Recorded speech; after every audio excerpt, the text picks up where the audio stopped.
reached Copenhagen's bazaar at 4 o'clock in the afternoon, he had no idea where to go or what to do.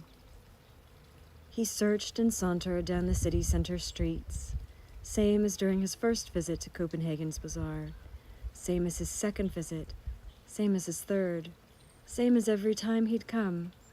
Lonely, no cash, no currency, a stranger, a wandering child, his eyes searching the stores and their colorful displays, his glance lingering on the golden 6- and 11-story apartment buildings. Eager, thirsty, he loosed the sling of his glance at the strawberry-blonde, silken-haired girls when he could. And when he tired, he sat down on a cold garden bench.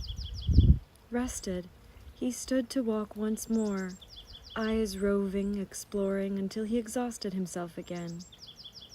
And in the end, when he made it back to the walking district along the shore to Vesterport, he felt a fatal strangeness and solitude.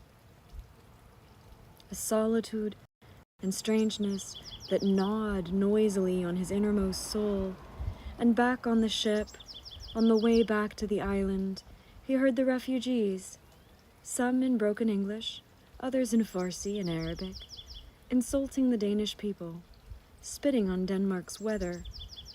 One of the Iranian refugees, who seemed more educated than all of them, turned to a Lebanese refugee and said in English, Ibn Battuta, on page 285 of his travel journal, wrote, "Denmark has foul language, foul weather, and foul manners." The raucous, foul-mouthed refugees filled him with disgust. Not even back in the island's cramped dining hall, not even mid-bite did they leave off from their fighting, rioting, and insulting. So strange. So really, why had Miss Annalie, the supervisor of the island's refugees, commented the other night, "You have a lovely name." So strange. Miss Annalie, as soon as they met, with her lovely smile, approached him to ask, "What's your name?" He had said, "Sherzad." Miss Annalie, always curious, then asked, "Sherzad, and does that mean anything in Kurdish?" "Yes." "And what does it mean?" "A lion-hearted man." "I still don't get it. That woman, why did she say, 'You have a lovely name'? Was she just trying to show a refugee kindness?" Yes, perhaps, so that at least for a moment or two the clouds of the disquiet and foreignness he felt would clear. Miss Annalie, before the meeting she commented on his name, had glanced at him a few times with growing curiosity. The first time he had stood alone on the beach, leaning against an old shipwreck, dispirited, despondent, gazing at the far-flung horizon of the Baltic Sea, his eyes brimming with foreignness. Suddenly, Miss Annalie brushed past him, taking in his sorrow-racked posture with eyes that held questions, compassion, and mercy. The second time he was on the building's rooftop, once again on his own, a thick black coat draped over his shoulders. He sat on some piled gravel, huddled against the cold, head bowed as he contemplated a feeble, bony chicken pecking the ground beside the gravel, searching for worms or grain. Just then, Miss Annalie passed by with a sisterly glance, full of compassion and the loveliest smile. Yes, it all comes down to this. Various people in various states of loneliness and brokenness and misery, getting pitied by others. Ah, poor Sherzad. 29 years. 29 years full of comfort, courage, and love. 29 years he had lived, full of delight and pride. And so, that's that. Today, on this far-flung island, far from his country, far from his childhood, far from the paradise of his youth, miserable, he weeps over his solitude and brokenness. A sigh of remorse escaped him as he hung his head and left the window to sit at the table in the middle of the room. There was a small mirror on the table, propped up next to an apple, and a slice of grilled chicken. Today, in the dining hall at lunch, as at every other meal, he couldn't help but be disgusted by the refugees' constant riot. A Lebanese refugee at the table picked a fight with a Sri Lankan refugee. They fell on each other, a fight broke out, and though he knew he couldn't finish his salad, he packed his slice of grilled chicken and his apple in saran wrap, put them in a bag, and got up. He took them back to his room and put them on the table. Sitting, silent, he stared at the slice of chicken and the apple in front of him. And suddenly, he grinned. Suddenly, he was a kid again. He saw himself clearly walking through their orchard with his mother. A naughty boy, as he walked, he kicked the apples that had fallen, whenever his feet could reach. His mother scolded him tenderly. "Sherzad, my boy, this is a sin. Stop kicking the apples." And here, now today, after all those many years, on this Arctic island, in the middle of nowhere, his daily lunch is always a slice of chicken and just one single apple. Just a single apple.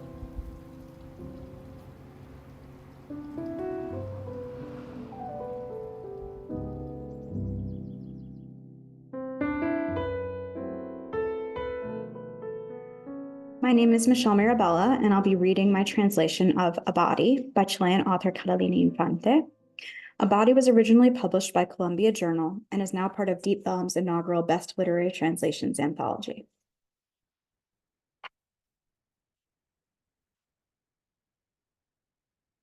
A Body. We found a body in the bathroom. It wasn't wearing any underwear. It wasn't wearing any clothing at all. The body was wet, face down. Its arm was twisted, with the palm of its hand toward the ceiling. We could hear the shower running from the moment we entered the bedroom, or maybe even before that, from the moment we opened the apartment door, using the key the building super kept on hand for emergencies. Maybe that body was in the habit of showering with the door open. Maybe it didn't manage to close the door, or it wanted to leave the water running while walking around naked. Who knows? Here, I could skip to the part where later, in the hospital, they told us that the body had high blood pressure, that it had suffered a heart attack, which could have been avoided if it had taken care of itself. But some memories surfaced between the bathroom and the hospital that I don't want to gloss over. Neither of us cried when we saw it. My sister just took the body and, struggling, turned it over. She laid it on the floor on its back. Its eyes were closed and its brow was split open. She took her phone out of her backpack, dialed a number, deleted it, then dialed another. Who knows who she was trying to reach as I looked at the split open brow of a face I could hardly recognize. I looked at that large white body, the scars on its stomach. I wondered if that body was dead, if it would fall to us to dress it, to put on the makeup. I wondered if it had any suits, because bodies wear suits when they're placed in coffins. I wondered if bodies found like this had to be taken to the hospital, if that's what was done. Or if we could simply put it in the car and bring it to the police or a funeral home. The only one I know of came to mind, a vague image of a half-lit neon sign on the corner of Bustamante or Vicuña Maquena. I used to mix those two streets up when I was a girl. I got in touch with Susana and I asked her to call an ambulance, my sister said. I didn't want to ask her why she didn't just call an ambulance herself, because I wouldn't know how to call one either, which number to dial. I also wouldn't know where to tell them to go, whether to the hospital, a funeral home, Susana's house. I also wouldn't know how to explain the body, why it was there, sprawled out on a bathroom floor. I couldn't even say if it was dead or not. Here, I could skip this part and jump to when later we were in the waiting area at Salvador Hospital, hoping that a doctor would speak with us. I could talk about how the emergency room was flooded due to a clogged toilet, and that the pee smell connected us with a state more profound than any silence, fear, or introspection. I could continue the story from there. It would be easier. But there were other memories in that bathroom, scenes my sister and I had blocked out. She kept her gaze locked on her phone. She didn't want to look me in the eye, stiff before an unclothed body that I hadn't seen in over 15 years, and that she had visited behind my back these past few weeks.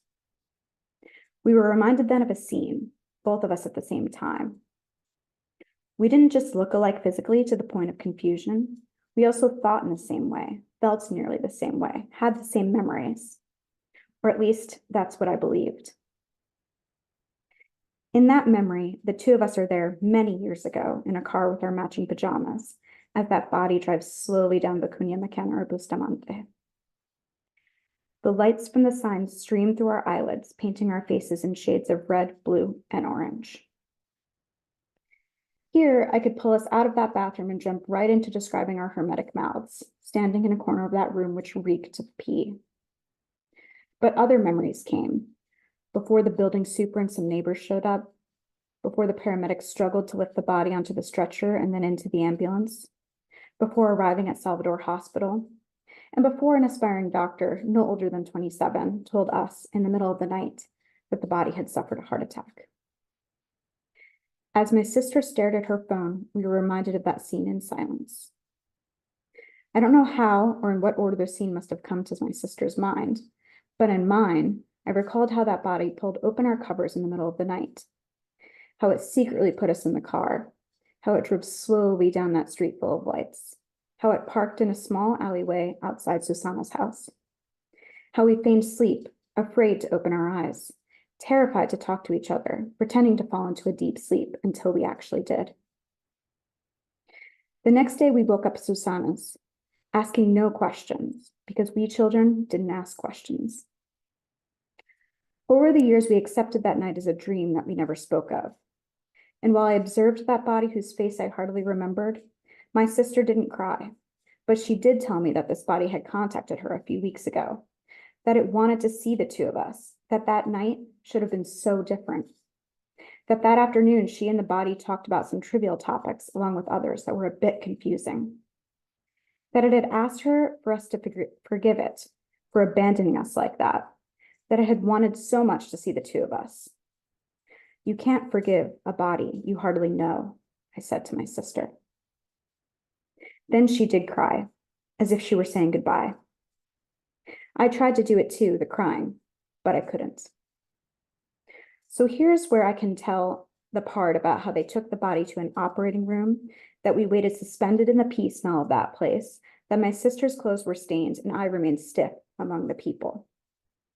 That after a few hours, the doctor came out and explained to us that it had been a heart attack, that it could have been avoided if it had cared for itself, that the only thing left to do was to contact a funeral home, that they had the information for one nearby, on Bustamante or Vicuña Mackenna.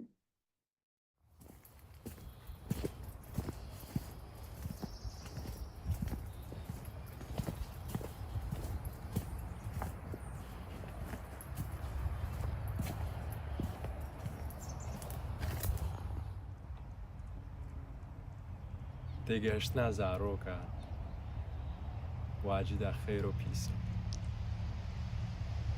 خوارزیگە ئەمنە 5 ساڵی شڕۆناهیا دەریدە دێ کو بۆقەکە پیڤازە بەرمامی مدد مینێ کۆخکا وی دروسکی وەرن ئەژدەهایەکی ئەڤرەشۆک باخێ مەدە هیچ تاتا خود جوم وکە گۆلگەکی نوهاتی ئەس خۆ چەندەکەم دا ببینم کانی ئەس چاوێت خۆت گێرم وتپرسم دەستێ خۆ سۆندا هەشین دەتینێ و من دڕەشی ئەس خۆ چەندەکەم زیکێ خانی وەرپی خۆ دەری بێوەدت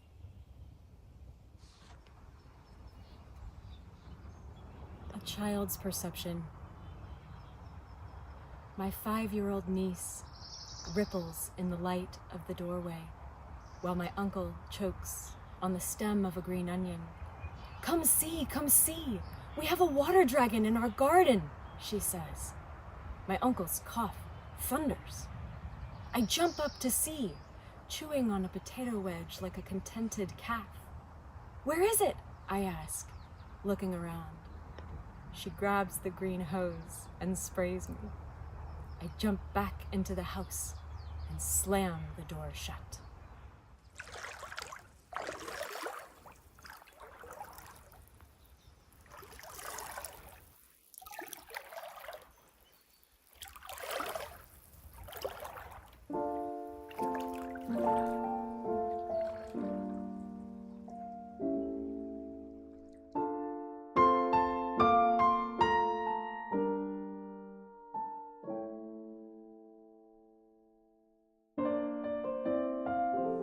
I am Maurice Rodriguez, and I'll be reading my translation of Vito Apüshana's poem, Bird Women. Before doing so, I just want to briefly touch on my experience translating an indigenous text. Although the author resides in the same country as my own family, La Guajira feels like a world away from Medellin, and even further from where I live in the States. Acknowledging how wide this distance is was integral to my approach to the text. After all, I'm an American translator who just so happens to share a diverse language with the author, but before actually immersing myself in his work, I, like most Colombians, had a very limited understanding of what occurred within that northernmost peninsula. What I knew of the Wayu, who've inhabited that land for centuries, was defined only by hardship.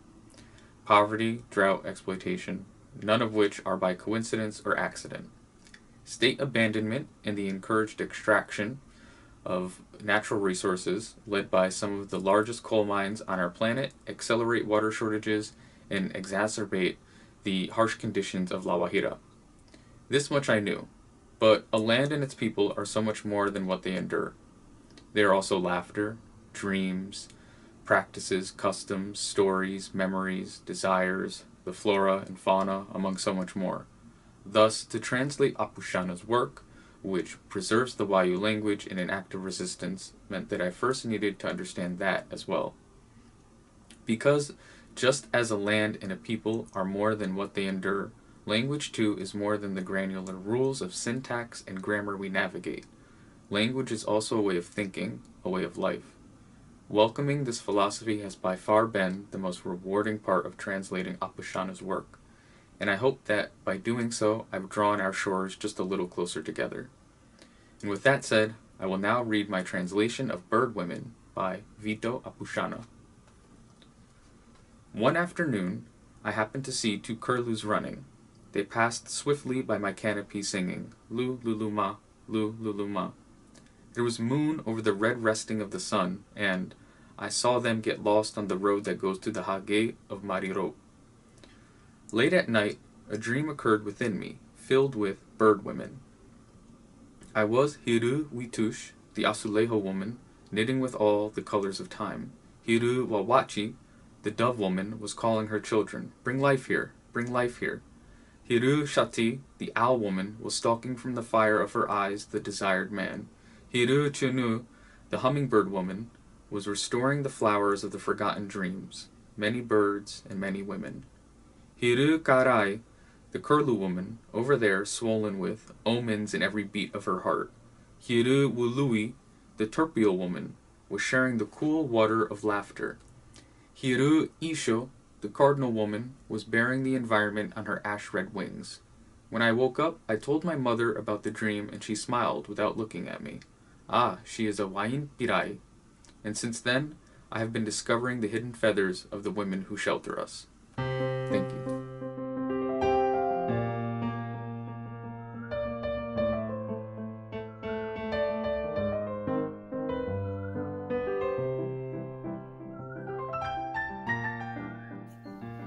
Hi, I'm Anita Gopalan.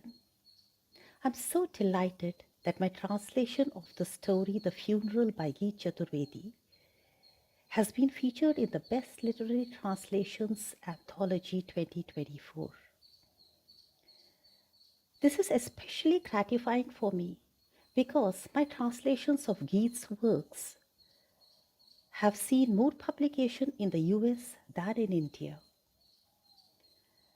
So it feels really fantastic to be included in the anthology. First, I'll read a short excerpt from the story in English, followed by a smaller passage in the original language, which is Hindi, to showcase how beautiful Hindi as a language sounds.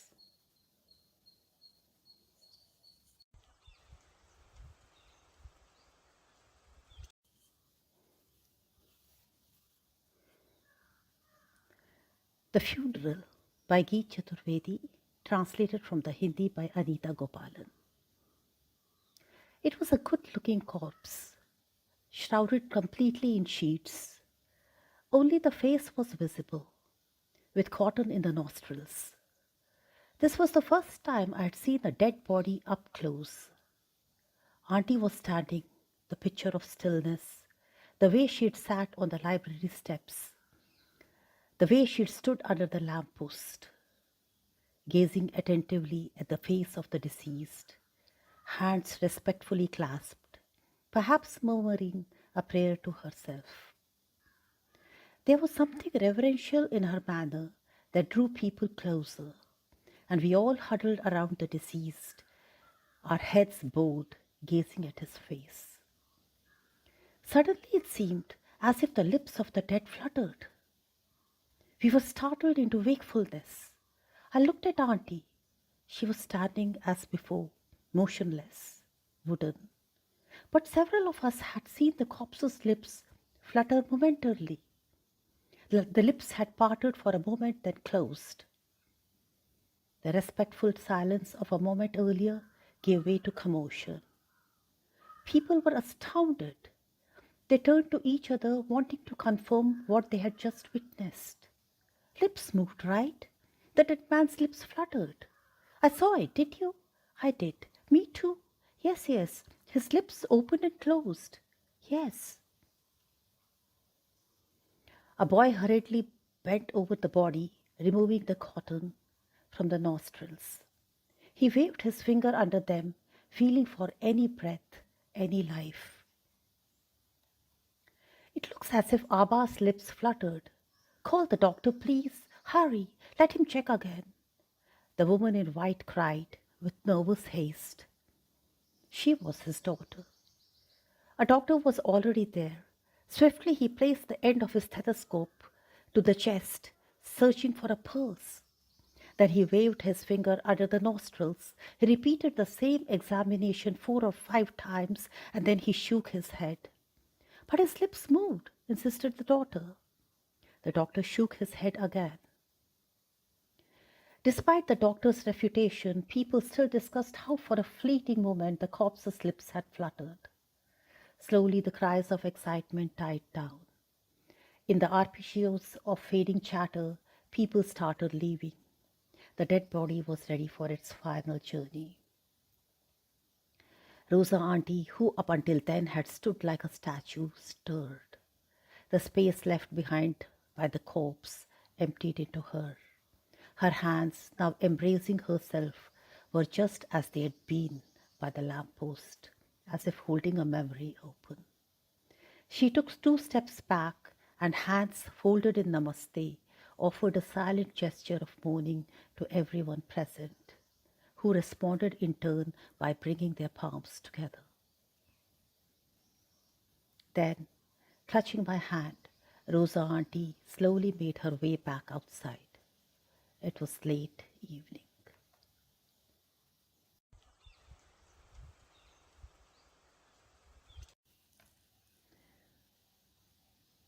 वह एक सुंदर लाश थी, पूरी तरह ढकी हुई. सिर्फ उसका चेहरा खुला था, नाक में कपास. मैं पहली बार किसी लाश को इतना करीब से देख रहा था. आंटी स्थिर मूर्ति की तरह वहां खड़ी थी, जैसे वह लाइब्रेरी की सीढ़ियों पर बैठी थी, जैसे वह लैंप पोस्ट के नीचे खड़ी थी, सम्मान की मुद्रा में, उनके दोनों हाथ पेट के आगे बंधे हुए थे. मैं भी उन्हीं की तरह खड़ा लाश को देख रहा था. आंटी मन ही मन शायद प्रार्थना कर रही थी. उन्हें इस तरह खड़ा देख कुछ लोग और भी करीब आ गए और उसी मुद्रा में लाश के चारों ओर खड़े हो गए. तभी अचानक ऐसा लगा कि लाश के होंठ हिले. हम सब चौंक गए. मैंने आंटी का चेहरा देखा. वह उसी तरह निस्तब्ध खड़ी थी, उसी तरह मौन. पर हम सब ने महसूस किया था कि लाश के होंठ हिले हैं। एक पल के लिए वे खुले और बंद हुए। वहां हलचल मच गई। वहां खड़े लोगों ने एक दूसरे से पूछा, होंठ हिले ना? ऐसा लगा जैसे इनके होंठ हिले ना? मैंने देखा, वे खुले और बंद हुए। हाँ। एक नौजवान झुका। उसने लाश के नथुनों से कपास निकाल दिया और वहां उंगली रखकर उसकी सांसों का अंदाजा लेने लगा। सफेद कपड़ों वाली वह महिला बोली, ऐसा लगा जैसे आबा के होंठ हिले हैं। एक बार डॉक्टर को बुला लो, फिर से चेक करा ले। वह उनकी बेटी थी। डॉक्टर सामने ही था। आनन फानन उसने कुछ बुनियादी चीज़ें चेक की, दिल पर आला लगाया, नब्ज टटोली, नाक के आसपास उंगली फिराई। एक ही जांच उसने 4-5 बार दोहराई और नकार में सिर हिला दिया। उसकी बेटी ने कहा, लेकिन हिले थे। डॉक्टर ने सिर झुकाए फिर इनकार कर दिया। Even if you don't understand the words of a foreign tongue, I'm sure the sound alone can enchant and provide some understanding. Keith's narrative is rich with such evocative sounds. In this story, a strange musicality permeates the text. The clacking of the cane, the oppressive heat of Mumbai, the sound of longing, the sound of silence. In a world filled with sensationalism, Geeth's nuanced, not so loud work, touching upon themes close to our hearts, culminates to take on an enormous new meaning towards the end. His ability to articulate ideas with flair and his knowledge of the language are impressive. No wonder he stands as one of the most important and widely read contemporary Hindi writers. Here's a writer whose works are deeply connected with the linguistic patterns of Hindi. And here's a translator whose own native language is not English as well.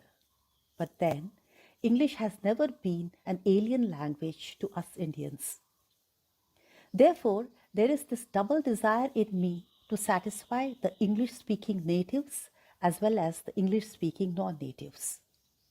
I know from my experience of having published numerous translations, especially in the US, that I have to make choices. And at the same time, my upbringing and instinct seem to cross over to the original author. In the funeral, for example, the elderly woman wants to confirm if all the roses are red in color. So she says, all red roses, no? She ends with no, which is reflective in the story of the Anglo-Indian linguistic background of the character, ending with no for confirmation. You're attending Sant Jordi festival now? All red roses now? Here I let the original's culture to seep in, and how glad I felt then. There have been many gladsome memories during this translation journey. I remember there was this lovely poem by Geet Chaturvedi that I had translated with the lines, your blindness is the color green, the color of my blindness is you. Later I wanted to change the second line to, my blindness is colored you. I wanted it to be, your blindness is colored green, my blindness is colored you, since I thought it went better with the overall flow of the poem. But my editor, who also taught experimental poets of color, said, I actually would argue to keep it, Anita, the color of my blindness is you, because it has a nice resonance to the color of water. They left it at that. It dawned on me later that they were referring to the book The Color of Water by James McBride. And I thought, what a beautiful way of looking at things. The world we see indeed depends on where we are perched. That's how Geet eloquently puts it in the story. How true it is, and how enchanting this endeavor called translation can be.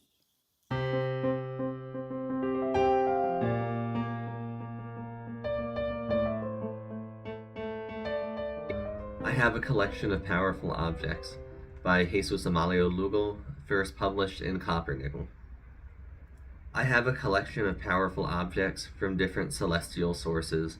A rosary of fluorescent plastic, a letter from my dead father, various birthday cards, a pearl that is the moon, only my friends and I know, a paraplegic turtle named Vertigo who sleeps beside my cousin, a compass that, in spite of magnetism, points south, and a notebook where I try, truthfully, to write without literary intentions. All of my objects are legacies of God. What is God? I get a bit tangled up when explaining my faith. What if I'm an atheist? I don't believe because I believe. My beliefs are so many that I might have messianic tendencies. I believe in the effectiveness of my sister Miriam praying the rosary in the middle of 3 p.m. traffic. I believe in the certainty of my other sister, Milagro, who believes she speaks with God when she closes her eyes. I believe in my mother taming enemies with her holy card of the Lion Saint. I believe in Nadia's Buddhism. God works better if we breathe from the belly. I believe in boxed flowers, cayuna vulgaris and minimalist gratuitus, and more chocolate 4 times a day before sleep. I believe in the aging woman who dance like teenagers every Thursday at 7. I believe in Mrs. Ada and her Sunday prayers and Maraven. I believe in the tasks that my father entrusts to me when I dream. I believe that, when I was 11, I saw a fairy trapped in the power lines in front of my house. And yes, I confess before you brothers of science and power that I believe in a pair of Bible verses and 2 or 3 poetry collections. No, I am not religious, but when they sing my country's anthem, it's like prayer. When I speak of my people in their Marquesian situations, I preach. When I speak of my friends and family with their divine eccentricities, I am not an immigrant, I am a missionary. Because God is all of the people that love me, God is all of those I love, and if my name is Jesus, it's because my Father is God, as are my mother and my sisters, Jehovah, Yahweh, Patricia, Mariana, Angelica, Andreas, and Anna. So numerous are their names, uncountable their miracles. No, I am not religious, but each of their words is a new verse in my testament. A moment with them, another aggregate to my sacred memory. That's why I ask you, Lord, that if, for having a sinful and reckless mind, I fall back into hell, protect the many hands that would burn to lift me out. Thank you.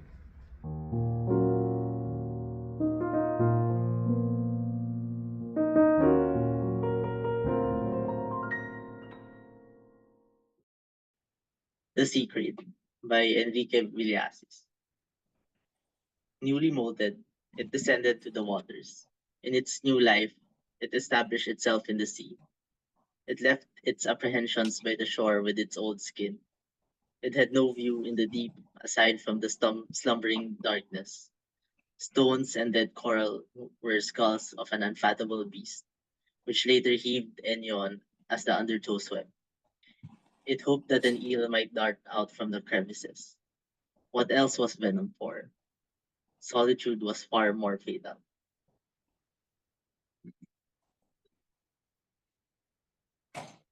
Tagiwalo. Bagong hunos siya nang lumusong sa lawod. Saligan niya sa pagbabagong buhay ang dagat. Iniwan na niya ang pangamba sa pangpang kasama ang lumang balat. Wala siyang ibang pangitain sa ilalim kundi natutulog na lagim.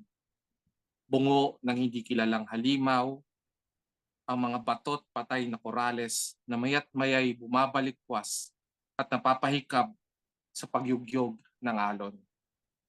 Umaasa siyang may pupuslit na palos mula sa mga butas. Tanging siya lamang ang nakikita ng libu-libong bula. Ano pa nga ba ang silbi ng kamandag? Mas higit pa ngang mapanganib ang pag-iisa. All it wanted most was to find companionship. Here was a pile of old skin, a recognizable repugnance. The gash it got by slipping on an old rock didn't even heal.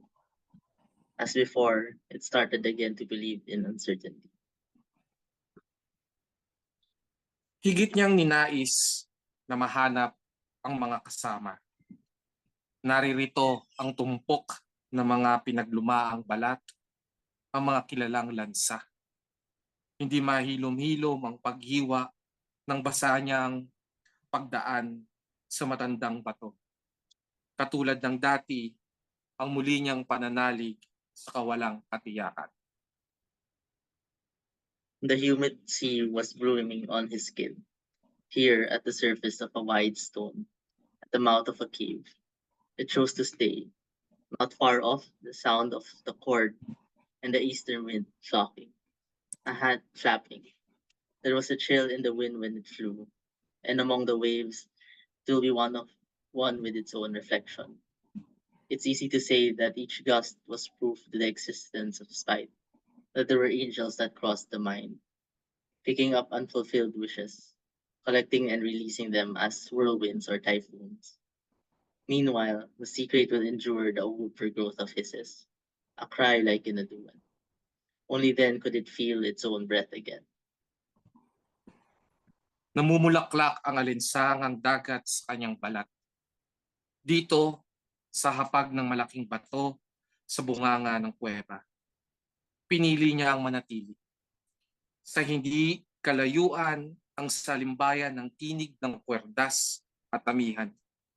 Pumapagaspas ang sombrero, may nginig sa hangin ng ito'y liparin, at sa alon, makakaisa nito ang sariling refleksyon. Kay daling sabihin ng bawat ihip ay patunay ng eksistensiya ng hinanakit na may mga anghel na tumatawid sa malay, pinupulot ang hindi natutupad sa mga ninanais, iniipon at pinapakawalan bilang ipo-ipo o bagyo. Samantala, titindig ang tagiwalo sa pagtabal ng agaas, sumisigasing tila nakikipagdueto. Noon lamang niya muli naramdaman ang sariling hininga. An old legend. A sage was caged and hung on the lowest mangrove tree from a distant island. His crime was that he taught the old prayers to the parrots. It was there he learned that one could write on a living crate's skin. Every night after writing, he was afflicted by a fever. A part of his soul was inscribed in the very letters, scraped and peeled from the sea snake's scale, and he could watch it swim farther away. At the center of his eye, the words glistened in the heat and brine. This was the only way he knew how to quench a desire shawled by sorrow. He charted the map underneath his prison, and like a cartographer, he plotted the landmarks according to their own purpose and history. And every so often, he determined it by the movement of his shadow and reflection. So his city below a mirror took no permanent order. In truth, his revulsion erased its origin. Loneliness flowed beneath the bones. One time, he jotted down the first unanswered riddle. Blind when caught, sees when held. Fate, how simple it's supposed to be. Isang lumang kwento. Hinaula ang isang paham at isinabit sa pinakamatandang bakawan sa malayong isla. Pagtuturo ng matatandang dasal sa mga periko ang kanyang pagkakasala. Doon lamang niya nabatid na maaaring sulatan ang balat ng buhay na tagiwalo. Gabi-gabi siyang nilalagnat matapos magsulat na bahagi ng kanyang kaluluwa ang naikikintal sa bawat titik na kinukutkot at tinutuklap mula sa kaliskis ng ahas dagat. Sa papanoorin niya ito, lumangoy palayo. Sa asinta ng kanyang mata, ang pagniningning ng mga salita sa init at asin. Tanging ito lamang ang alam niyang pamuksa sa pagnanasang binabala-bala ng pangungulila. Isinulat niya ang bayan sa ilalim ng kanyang kulungan at tila kartograpo niyang hinahanay ang lahat ng mga buhon batay sa kanilang saysay at kasaysayan. At kung minsan ay binabatay niya sa galaw ng kanyang anino at refleksyon. Kaya walang permanenteng mukha ang kanyang lungsod sa ilalim ng salamin. Nang totoo, binubura ng kanyang pagkamuhi ang pinagmulan, pero nananalaytay ang pagkamingaw sa ilalim ng buto. Minsan, isinulat niya ang pinakaunang bugtong na hindi nasagutan. Nang mahuli ay bulag, biglang dilat sa palad, kapalaran. Ganun lamang dapat iyon kadali. After a few months, a reply came, which like him was written on the secret skin. Like the venom from the first discovered fire, I was left unable to breathe. I hate you because I couldn't speak. Pagkaraan ng ilang buwan, ang pagdating ng tugon, na tulad niya ay nakasulat sa balat ng tagiwalo. At tulad ng kamandag ng unang pagkakatuklas sa ningas, naiwan akong hindi makahinga. Kinaiinisan kita dahil hindi ako makapagsalita. The sage's townfolk came back to him. After the storm, the parrots he thought returned, and spoke in the tone of their god, in accursed screeches. Some grew blisters on his index finger, some torn open by the frequency of their pitch. There was one who heard nothing in his mind except the repetitive sound of stone splashing on water. In the end, they accepted their mistake, but the sage was not there, only an abandoned cage reeking of molted hide. It stuck to the air. Who else could they beg for forgiveness? Who could they ask for wisdom? A time came when two secrets were found caught in a fishing net, one entwined in another. On their skins, a message was etched.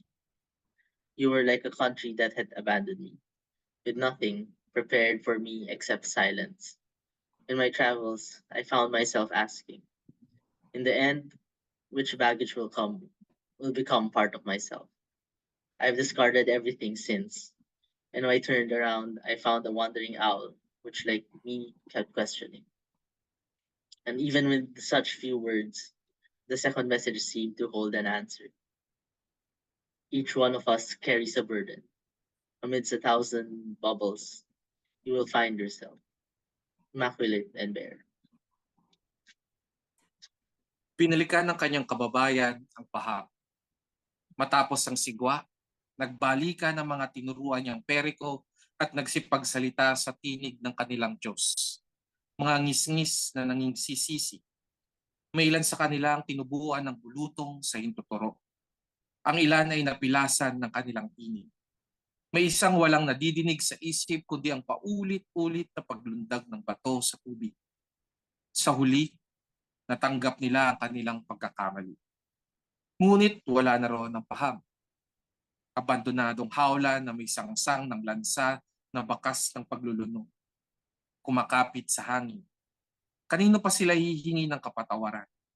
Kanino pa sila hihingi ng karunungan? Minsan, may sumabit na 2 tagiwalo sa lampat. Magkapulupot sa isa't isa. Sa balat, nakaukit ang mga mensahe. Katulad ka ng bayan na sa akin ay nang iwan.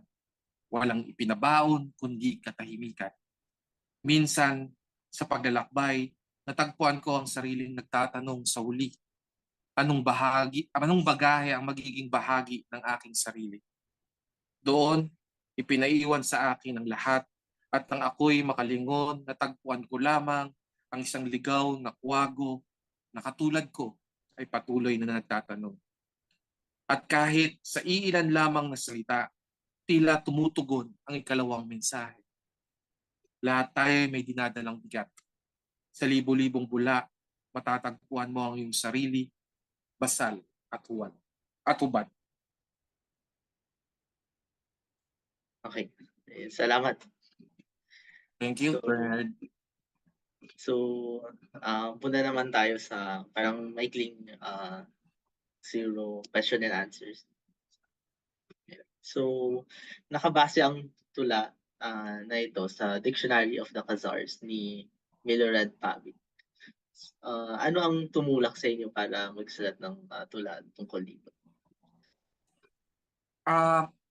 Itong tagiwalo ay una ko na isulat yung first part, tapos parang hindi ako sa kanya na kontento. So sabi ko, parang kailangan siya ng exploration muna ng solitude, ng pag-iisa.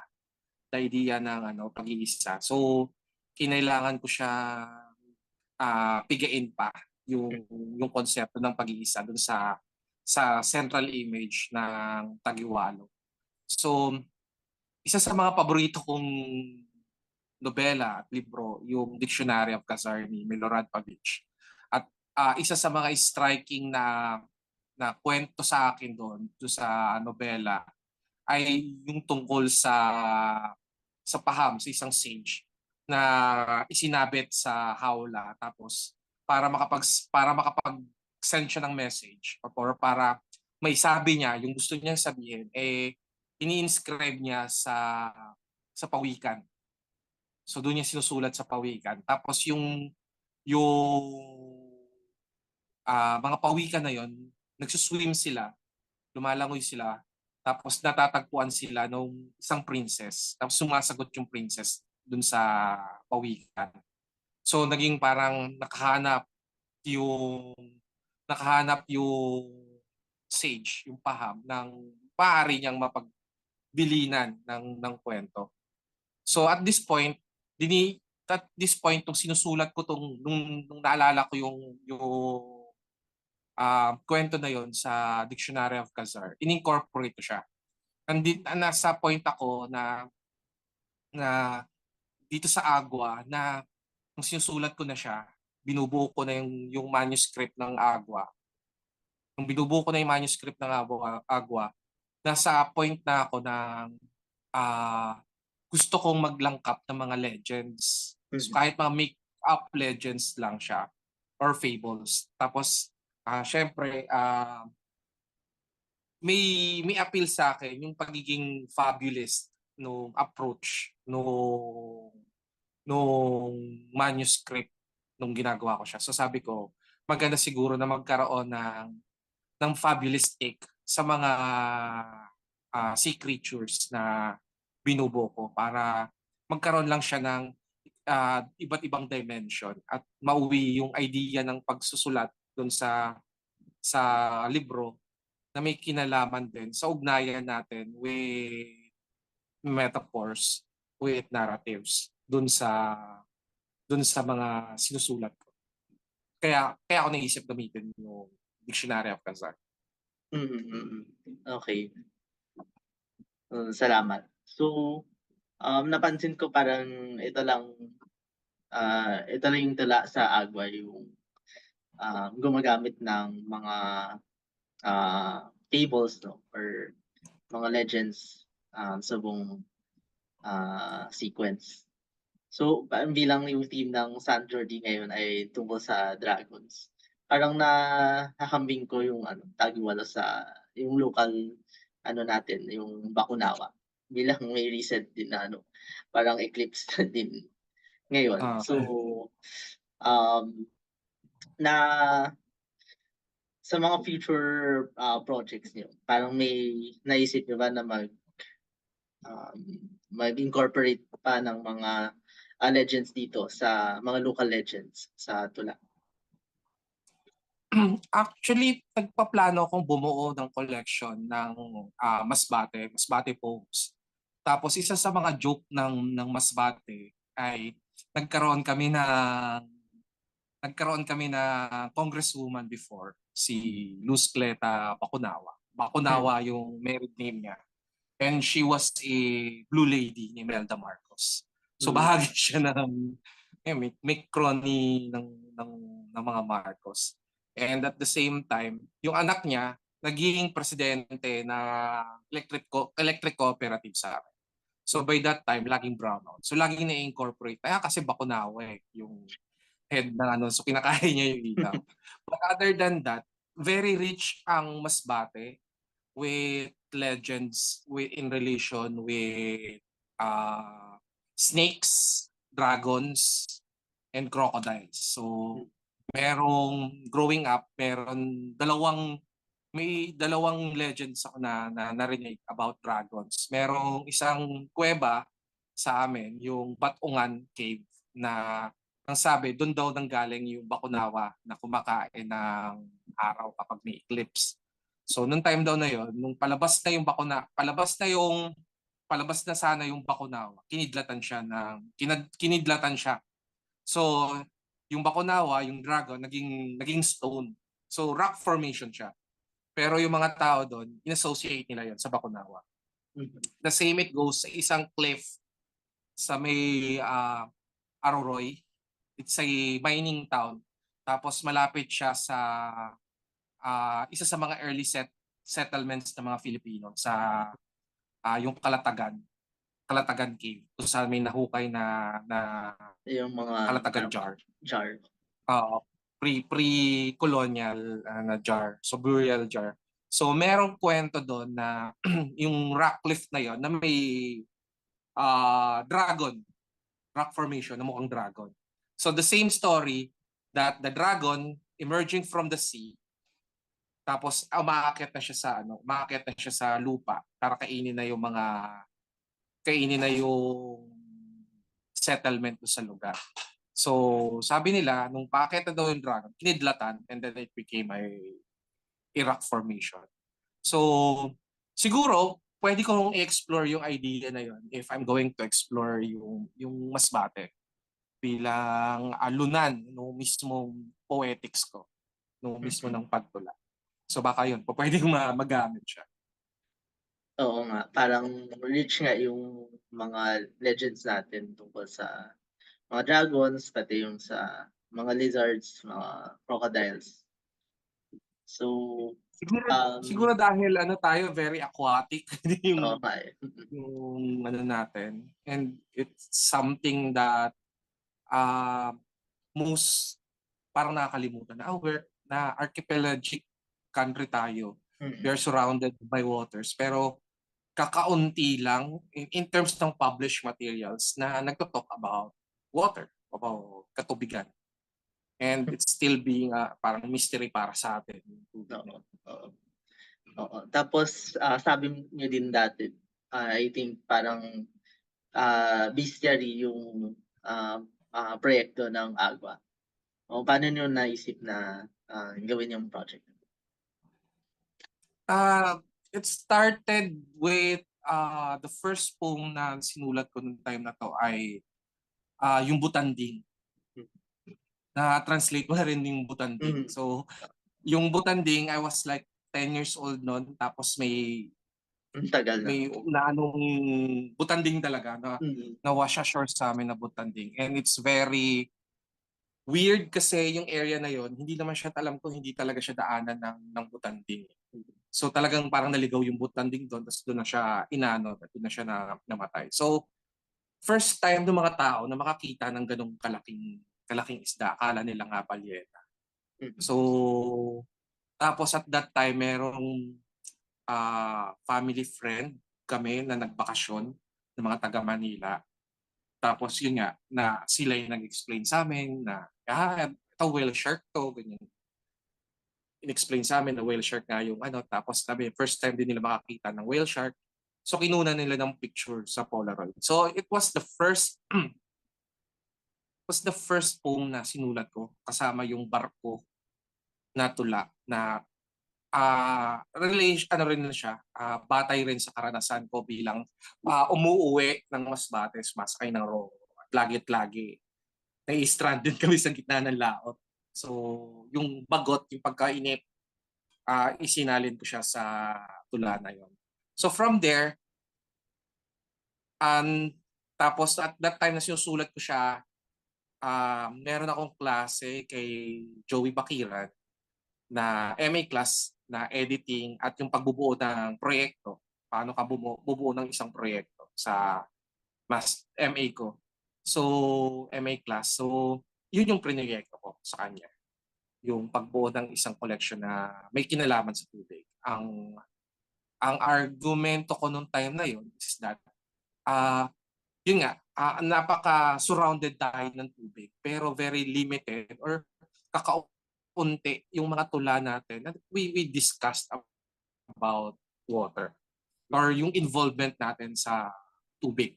So yun yung ginamit kong parang take-off point na isulat yung collection ng Agua. Pagbabalik tanaw yun sa karanasan ko sa Masbate.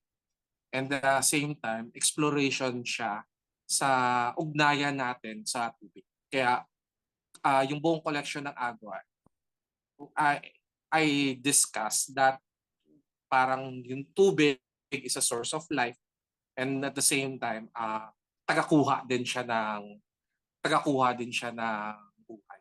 Kaya ako din ginagawa ko siya, medyo may morbidity din siya kasi there are times that the poems in the collection talks about that. And it's my first book and then may ganun siyang morbidity. Pero sabi ko, yan ang ng tubig eh. Yan talaga yung paradox niya. Okay, sige. So, last na question. So, in relation dun sa dictionary of the Khazars, so parang kayo din ay isang taga-salin ng mga akda. Parang yung mga dati yung projects, more of sa European literature. So, ano ang proseso ng pagsasalin mo? At paano kaya ito naka-impluwensya sa iyong pagtula?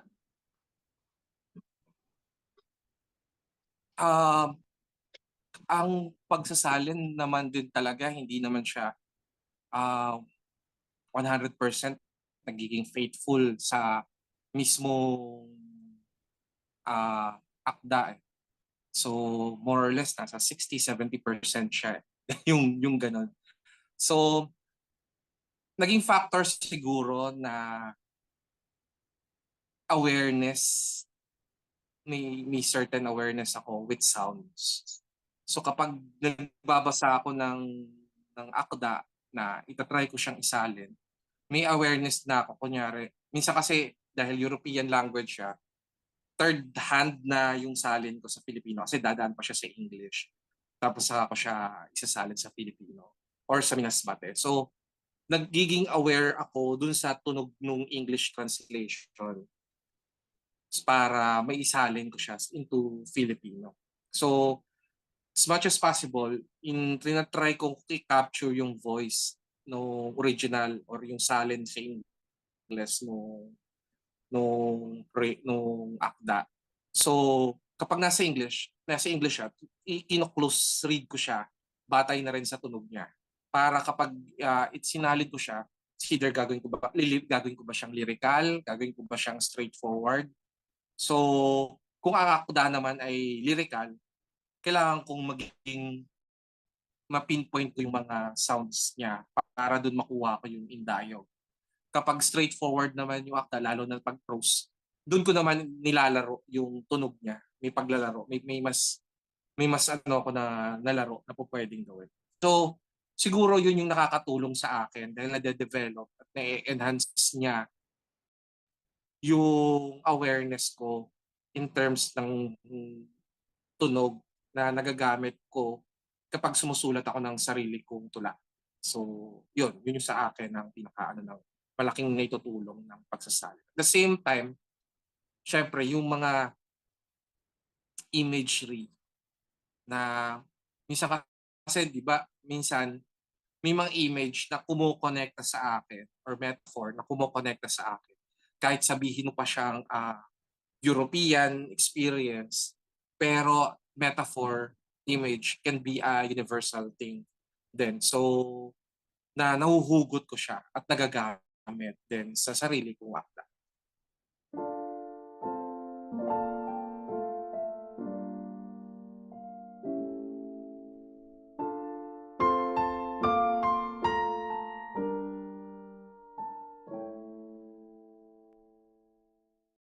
My name is Janine. I am a translator, and I want to thank the SANT JORDI Festival for this opportunity to be here today with Disney Cardoso, who's the author of the piece, of which we'll be doing a bilingual reading. Most of this conversation will take place in Spanish, so anyone who wants to hear the English piece alone can jump ahead to the end of this video.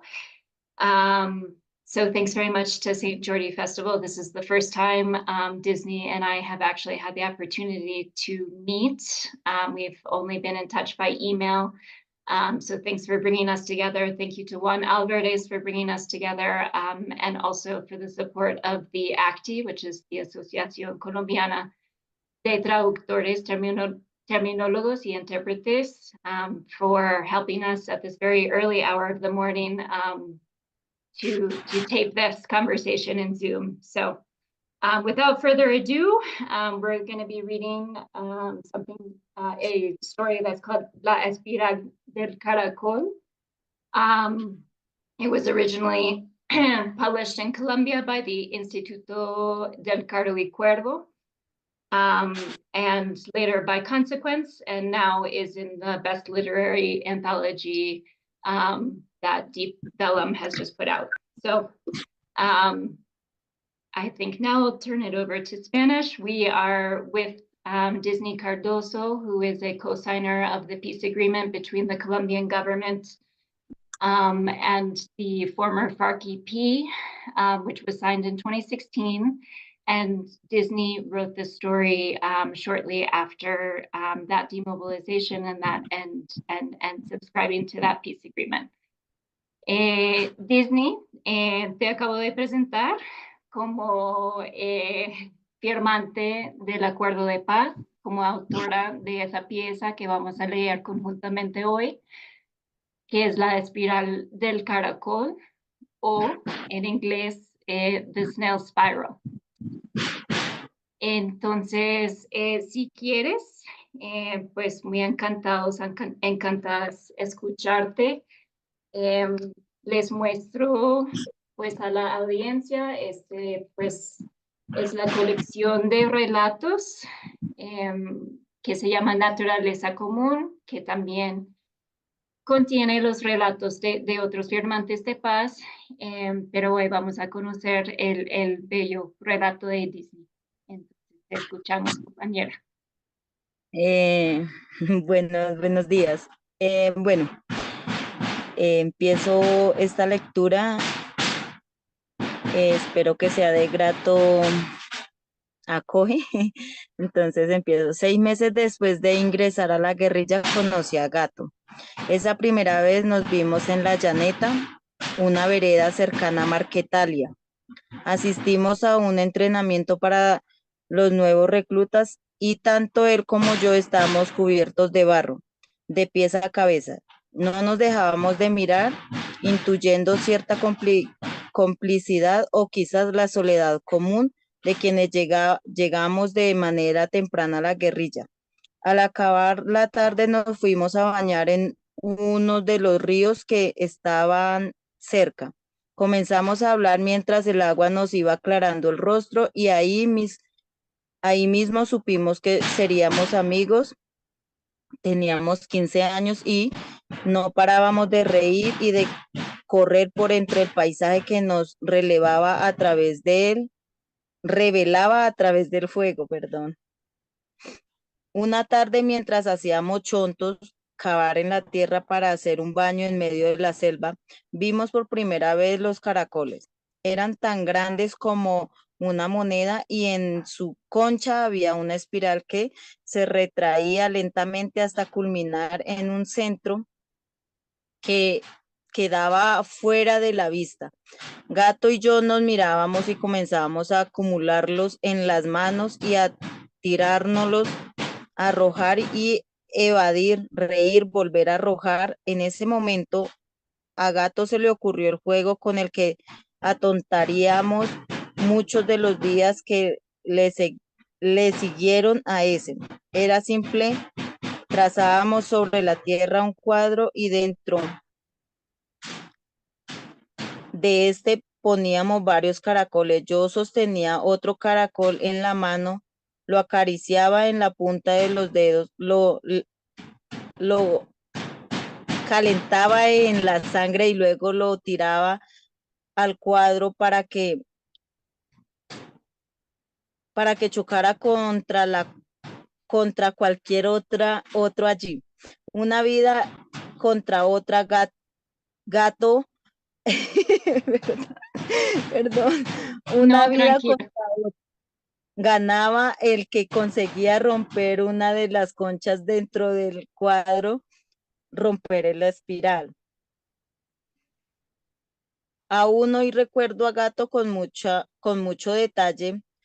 Achico los ojos y lo veo junto a mí. Él tenía el cabello claro, los ojos verdes, acompañados de abundantes pestañas. Recuerdo sus muchas pecas y su nariz que despuntaba en una pequeña bola capaz de predecir los arrebatos del clima. Su hermana, que para efectos prácticos le llamábamos la gata, era mucho más baja que él y llevaba el pelo a la altura del hombro. Ambos compartían las pecas y la trinchera y era raro no verlos juntos a cualquier hora del día. Sus colmillos sobresalían y tal vez por eso no sonreía casi. Gato, en cambio, reía a la mínima oportunidad. Lo recuerdo con el caracol en la mano y su mirada nerviosa cuando estábamos frente al comandante. Camarada Betty, usted sabe que no se puede seguir comportando como niño. La camarada Betty hace mucho desorden. La camarada Betty se comporta como una niña. Usted es una señorita, no es una niña, no es un niño, Betty. Usted es una señorita. Está sucediendo que hay camaradas muy indisciplinados. Un paso al frente, la camarada Betty. Y yo daba el paso. ¿Qué les está haciendo falta? ¿Quieren que les traiga muñequitas para que se comporten bien? ¿Por qué se están comportando así? Hay que ponerle orden a la vida. Voy a leerles el reglamento de nuevo. Es que eso me trae Recuerdos. sí. No nos leían una y otra vez las normas y después de repetirlas en voz alta nos castigaban, traer leña o estar de guardia en el cepo. Gato me miraba y contenía la risa. Aquellos años se revistieron de una felicidad inesperada gracias a los caracoles. Los tenía en los bolsillos, en las manos, los dejaba pegados sobre la corteza del árbol durante la noche.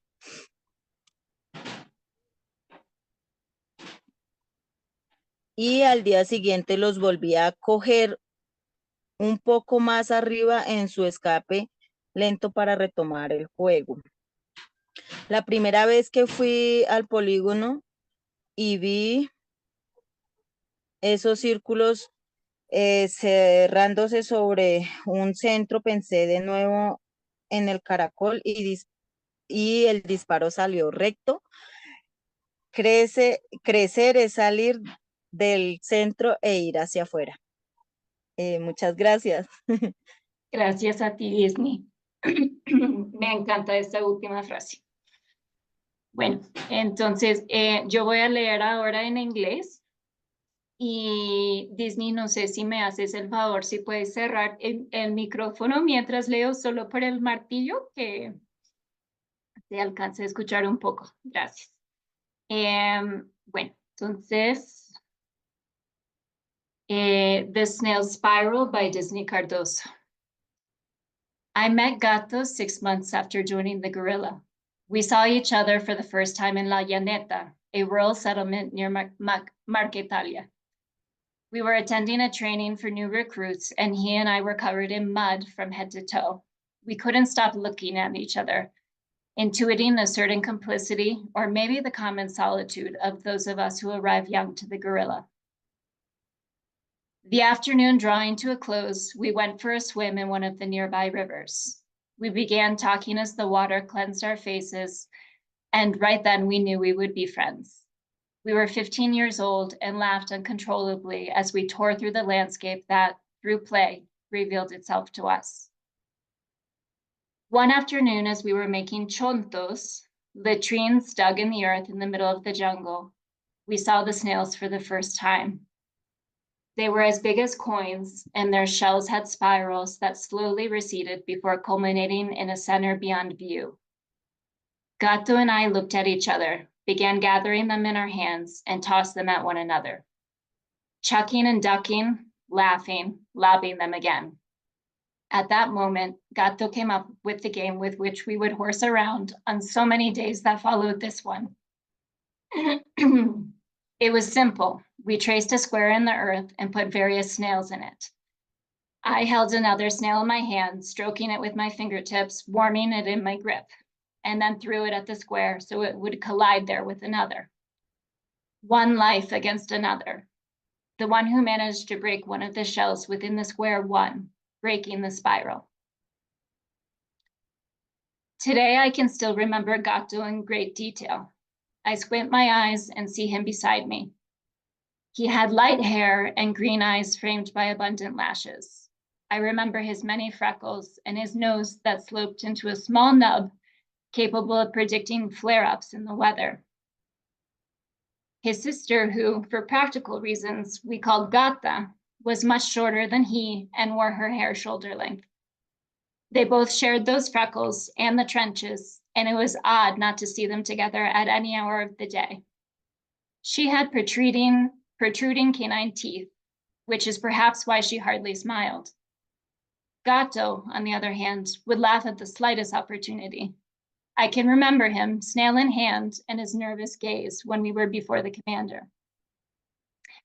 Comrade Betty, you two know that you can't go on behaving like children. Comrade Betty, you're disruptive. Comrade Betty acts like a child. You are a young woman, Betty, not a kid. Betty, you are a señorita. It turns out we have some disorderly comrades. Take a step forward, Comrade Betty. And I would step forward. What is it you need? Do you two want to get your dolls so you can behave? Why are you acting like this? You two need to bring some order to your lives. I'm going to read you the code again. They read us the code over and over again. After we repeated it aloud, they punished us with gathering the firewood or guarding the animal traps. Gatto would look at me, stifling his laughter. Those years were cloaked in unexpected happiness, thanks to the snails. I had them in my pockets, my hands. I stuck them to tree bark. I stuck them to tree bark during the night, and the next day retrieved them from slightly higher on their slow escape, restarting the game. The first time I went to the shooting range and saw the circles closing around the target, I thought again of the snail, and the shot fired straight. To grow is to retreat from the center and move outward.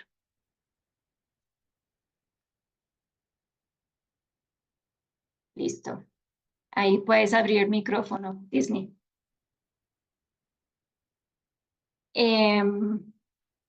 Entonces, pues muchas gracias a los que nos oyeron. Thank you for listening to us. Again, this has been Disney Cardoso with the Snail Spiral, and thanks very much for giving us your attention today.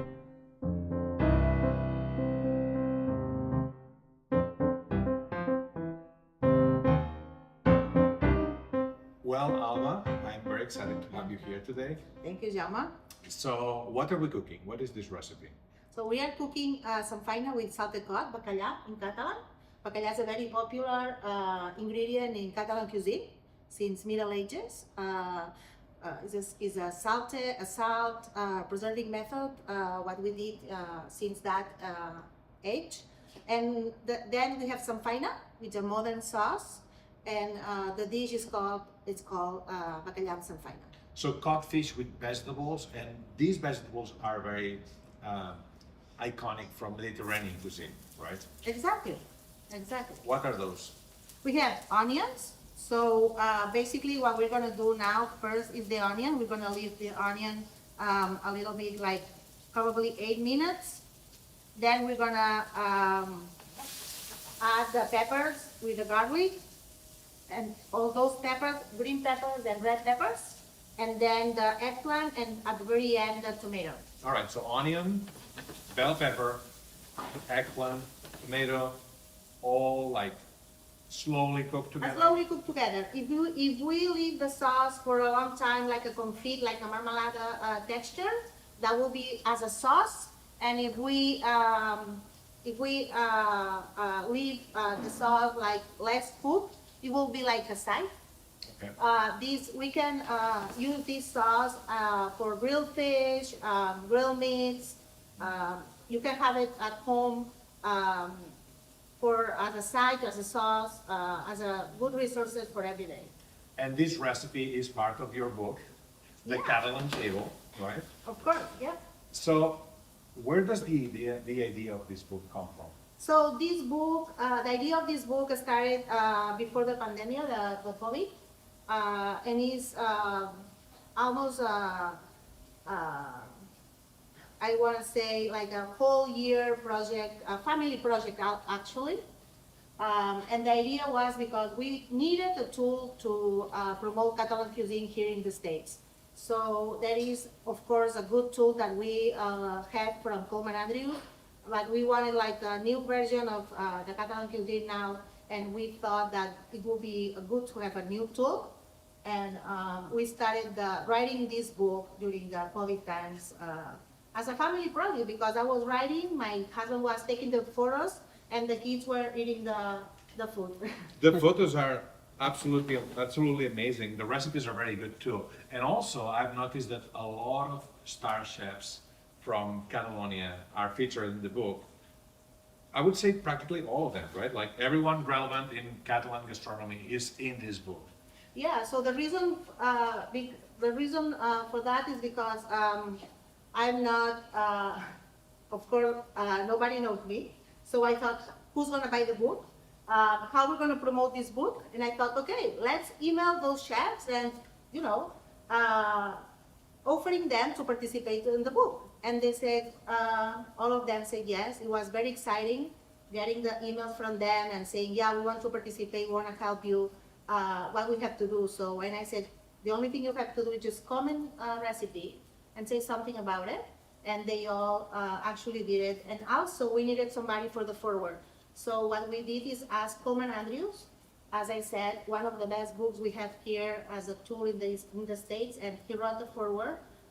Tony Massanez as well, and Joan Rota surprised us actually the day of my birthday with the foreword. Oh, that's cool. Joan Rota was selected best restaurant in the world for like 2 or 3 years in the San Pellegrino list. So he's a big deal in the Catalan cuisine. I see alioli here. So you also have the basic recipes in this book. You know, alioli in Catalan means garlic and oil. So it's 100% a Catalan recipe. A little bit French if you want, Southern French, but definitely not French. It's a Catalan recipe. I just want to make clear that a lot of the recipes that are in this book are the basic principles, the fundamentals of Catalan cuisine. I think you did a great job. And you also took the photos, right? Yeah, so we were at home, we had no resources at all. So what we did in Detroit is we found backgrounds, all theater walls, part of the walls, and all marbles from iconic buildings. For us, it is very nostalgic. And then we went to an antique store and we bought a few dishes and china and all silverware. And what we did is on the table with daylight and nothing else. It's amazing. Look, Verana Dia is featured here as well. Everyone's in this book. This means that these guys are endorsing Alba and her work. That's a big deal. So the idea of this book is give context to the old recipes. So giving context to a recipe allows us to immerse on this rich tapestry of culinary heritage. And also I think it's very important to connect food with human experiences, identity, geography, all these that actually makes sense for us to understand a culinary culture. A culture, what a big word.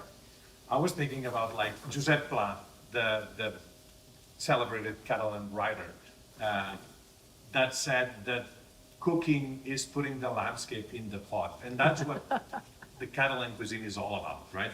The environment, the landscape, the nature of Catalonia made delicious food. Exactly, and I think the region of this is like the diverse of the climates and microclimates. We have alpine, a little bit of oceanic, we have continental climate, different distances from the sea, different soils that give us this amazing and rich pantry that we have. The majority, of course, are local source ingredients that we have, very healthy. So I think Catalan cuisine, we can talk under the umbrella of the Mediterranean diet, is one of the most healthy diets in the world. So it's very important for us to also promote that our cuisine is very healthy and diet-wise is healthy and sustainable as well. What do you think about that? Oh, big time. Look at this, delicious. Calamari with caramelized onions. My grandma used to make this. Yeah. So it brings me memories. Yeah, it's definitely, Catalan cuisine is all about like flavor, but it's a very healthy kind of cuisine and very sustainable as well, as you mentioned. If you see the page, in one page you can find the recipe, of course, as I said, is very important, the recipe, because it's a formula. So you need to follow an instructions, because if you don't follow instruction, how you cook, right? But it will be an empty formula if we don't give context to that formula. So what I like to do when I was writing the book is like to, in the same page, to explain the traditions that are tied to that recipe, featuring more than 100 sellers, Catalan sellers. The wine pairing was done by Clara Antonet, a really well-known sommelier in Catalonia. She did an amazing job pairing the food with the wines. Also, there is... and they're available in the States. They're available in the States. Yeah, also there is like a small part of the book that it says zero waste, no waste on the bottom of the page. That means that with the leftovers that you have from that recipe, what you can do. You can do maybe another traditional recipe, or another recipe, or what you can do next day with those leftovers. Very important for me also to explain that. And what else we can find here? So basically is the steps. Oh, all the ingredients. We have the ingredients, of course, the substitution for the ingredients that we cannot find here in the States. There is some Catalan specific ingredients that you cannot find. There is all the substitutions. And then... One thing that I actually love is that all the recipes are in American measures, like cups, tablespoons. That's something that's much needed in the US, right? All my friends asking for Catalan recipes, I always struggle to share recipes with them because everything is in grams and kilos. But this book is definitely much more convenient for the average American cook. Exactly. Right? That was a big job to do, because always we had all the recipes on, of course, in Netflix system, and we thought it was much needed. So we have the vegetables here. Yeah, They're slowly cooking. Yeah. So now we're gonna add the eggplant, and at the very end the tomatoes. Okay. So we simmer this down slowly, and we add the codfish at the end? Exactly. At the end, the tomato is the last. After the tomato, we will leave it 8-10 minutes, 10, and then we will add the cod, and that will be like the sauce of the dish. So Alba, as a Catalan chef yourself, living in Detroit, living in the US for so many years, how do you think this experience affect your view on Catalan cuisine? Like, what's your perspective from your own native cuisine right now?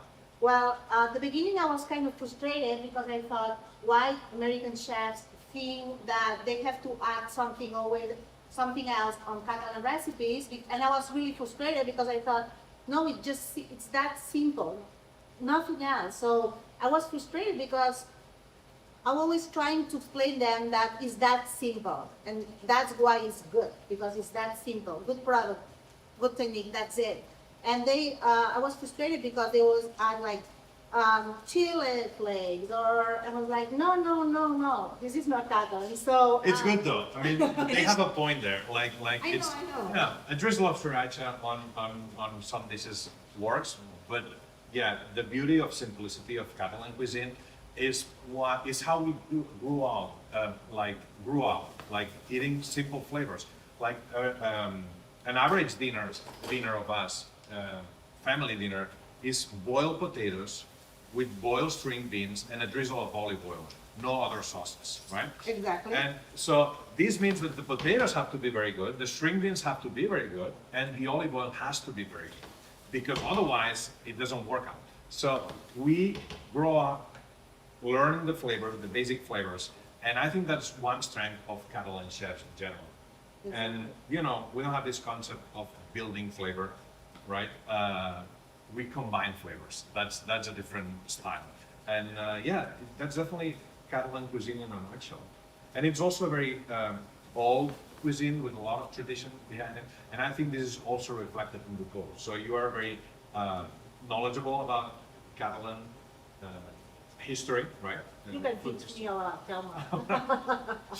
But that's right, like a lot of these recipes are really, really old. Some of them are documented back from the Roman ages, right? Like early 1st century, 2nd century. So it's a very long tradition.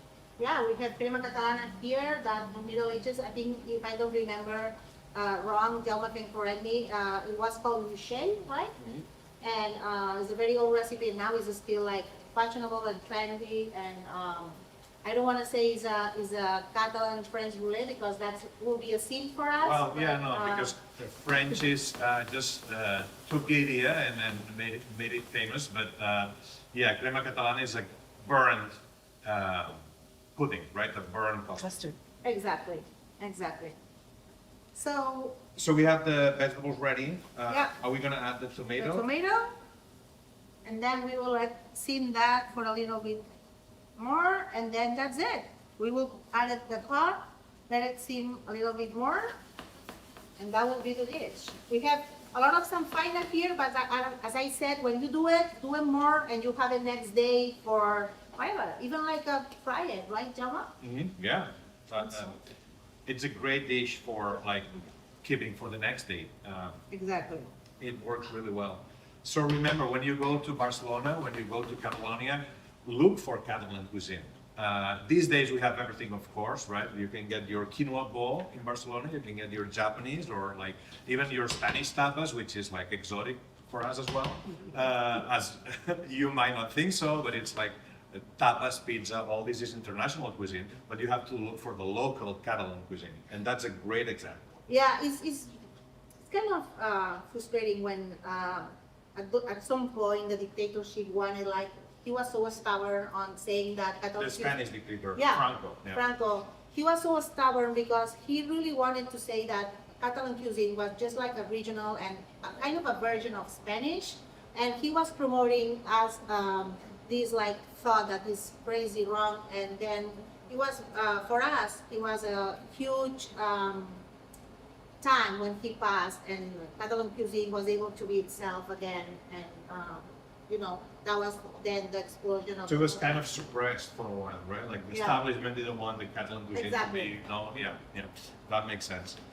All right, this is looking delicious and it's smelling even better. So are we gonna put the fish here? So where can we find this book? Where can we buy it? Right now, well, right now, this is a good question, Jaume, because... Let me ask again. They can get it. Yeah. On es pot comprar? Amazon? Ara només a Amazon. Yeah, però jo crec que seria important dir que necessitem un publisher, no? O no? No. No cal? No. T'ho pregunto un altre cop. And No l'he tallat, o sigui que... It's fine. So for the people who are curious about this book and they want to get it, is it available on Amazon? Yeah, you can buy it at Amazon. Okay, so you can és el que és, Marian. Molt bé, no? Ho he trobat genial. Molt bé. Fem un altre cop, fem un altre cop. Ok. Què fem? No, Maris. Ok. Torno a preguntar això. Sí? So, for the people who is curious about Catalan cuisine, they want to learn more, they want to get your book. Is it available on Amazon? Yeah, Jaume, you can buy it at Amazon. Very easy. Okay, so no matter where you are, any state, you can get the book on Amazon and you'll learn a whole lot about Catalan cuisine with Alva's recipes and all these amazing chefs giving insight, right? They're talking about the recipe? Yeah, what they do is just like comment something about the recipe, and also they endorse us. The day that was the book published in 2022, yeah. So what they did is they published on their social media the book. Also, Carmen Buscalleda said that this part of the most important books that have been written outside of the country for the Catalan cuisine heritage. Mhm. So, yeah, and Joan Roca, he said that crema catalana remembers him when he used to go home and his grandma was cooking crema catalana. Ferran Adrià said that the beauty of the pan tumaca, the tomato bread, is that each Catalan has their own pan tumaca, and this is a futuristic dish. It's a very Dalinian dish, right? Right? Yeah, very. Jordi Vilà said that his favorite is romesco sauce, and the potential that the sauce has as a I will say, he said kind of like a vinaigrette, and then yeah, very interesting, all the comments from the chefs. Okay. So yeah, remember to get this book by Alba Suñé, The Catalan Table, and discover the last hidden treasure of the Mediterranean cuisines, which is Catalan cuisine. It's a very old culture, full of wonderful recipes, delicious recipes, and also it's very healthy and very sustainable, as you said. Thank you, Jaume, for having me here today. Check it out. Thank you.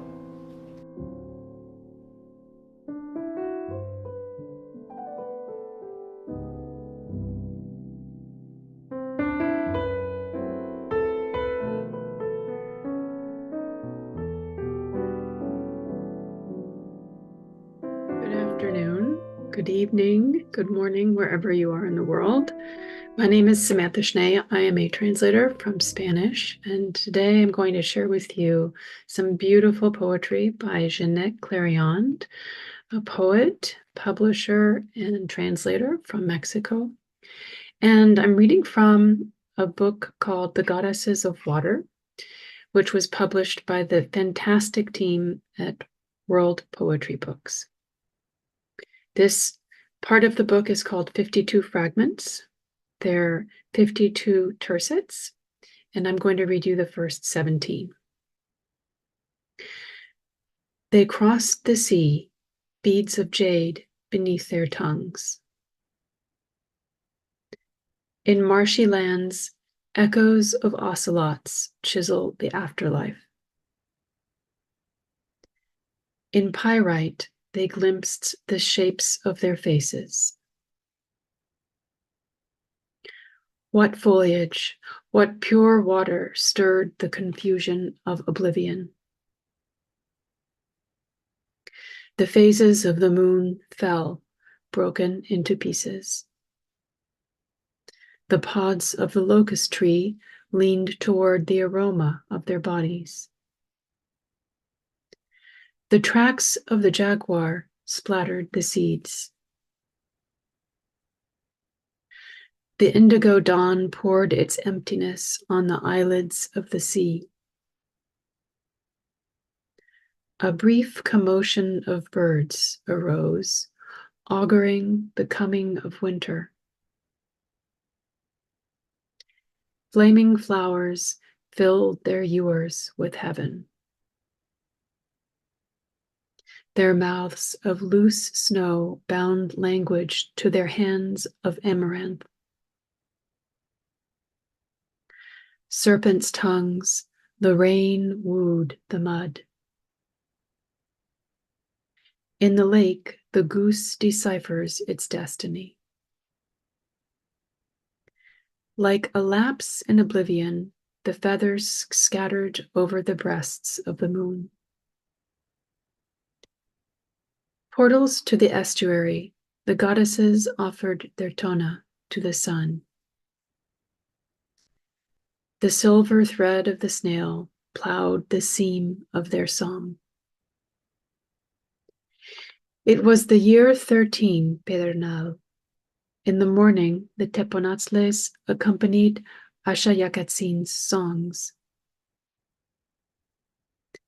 The flames, Quetzal wings, multiplied the gods' faces. And the wind began to roar like a hollow elm, and that day silence sundered the earth. So that gives you a little taste of those fragments. And now I'll just tell you a few of the things that you've heard in the poem to contextualize and explain what they are. So Asha Yakatsin was a Tlaxcaltec warrior who allied himself with the Spaniards in the conquest of Tenochtitlan. He lived from 1484 to 1521. The other thing you need to know is that jade in Central American culture was a precious stone that symbolized eternity. It was more valuable than gold and was associated with birth, journeys, water, and spirituality. The moon was represented by the goddess Coyolxauhqui and its cycle of 260 days. And that's important because there's a reference in the poem as well to year 13 Pedernal. So in Central American societies, they organize their lives according to the movement and cycles of the sun and the other stars in the heavens. And they created calendars that were used for activities from naming infants to selecting the dates for battles, as well as choosing their rulers and deciding when to found, rebuild, or abandon cities. In this way, they managed the fate of their civilizations and cultures, accomplishing what had been foreordained in these calendars, which were also embellished with colors, birds, deities, representing the force of nature, and philosophical concepts. So one concept that appears in these poems is tona, which is solar heat, also tonantli in Nahuatl. It's a term used in reference to female deities, such as the goddess Coatlicue, also Tonantzin, the mother of the earth. So I hope you've enjoyed the poems of Jeanette that I've shared with you today, and that this little glossary that I've provided verbally has helped you appreciate the meaning of the poems. Thank you for listening, and thank you to SANT JORDI for the invitation to participate this year and share Jeanette's wonderful work published by the wonderful people at World Poetry Books. Thank you.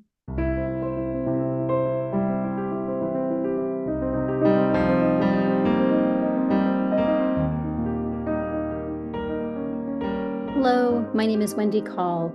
I am really delighted to be part of the SANT JORDI Festival 2024. I am so grateful for this invitation. I am a writer and translator. I live in Seattle, Washington, on unceded Duwamish and other Coast Salish people's land. And I am very honored to translate Irma Pineda, a poet who lives in her hometown of Juchitán, Oaxaca, into English. Irma will be joining us for this recording in just a few minutes, but I wanted to start by telling you all a little bit about Irma's work and also about our work together. So Irma Pineda is a really well-known indigenous Binisa poet, as I said, from Juchitán, Oaxaca, and she publishes all of her work bilingually in Dijasa, or what we also know as Isthmus Zapotec, which is a language spoken by several 100,000 people in southern Mexico, primarily in the state of Oaxaca. It's part of the family of indigenous languages that we know as Zapotec. And so Irma Pineda has published a dozen books of poetry. Her first book came out in 2005. And I began working with her, translating some of her beautiful work into English in 2007. And this is the first book of poetry that Irma and I published in all three languages with the Dijasa and Spanish originals, and then also with my English translations. This book, which is called In the Belly of Night and Other Poems, was published in Mexico City by a wonderful press called Pluralia in 2022, and it is also available as a co-publication from a press based in Pennsylvania called Eulalia. And then the book that we are going to read from today is this book, In English, the title is Nostalgia Doesn't Flow Away Like River Water. And this trilingual book in Dijasa, Spanish and English, was published just this past January 2024, by the Phoneme imprint of Deep Vellum. And I am extremely grateful to Phoneme and to Deep Vellum for bringing this book out for an English-speaking audience. And I'm also really grateful to the National Endowment for the Arts, the NEA, which got this book going with a grant. It was actually a grant that allowed me to translate this entire book. And that grant was back in 2015.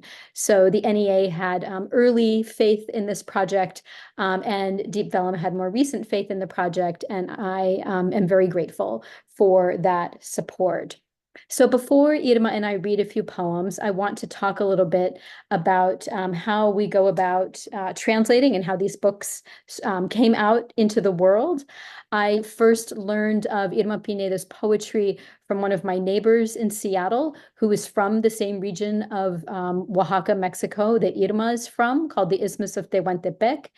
And he encouraged me to translate some of her poems for an event that we were doing, a literary event back in 2007. We did that, and I just couldn't stop thinking about the poems. So the next year I contacted Irma and asked her if she would be interested in having me translate a little bit more of her work.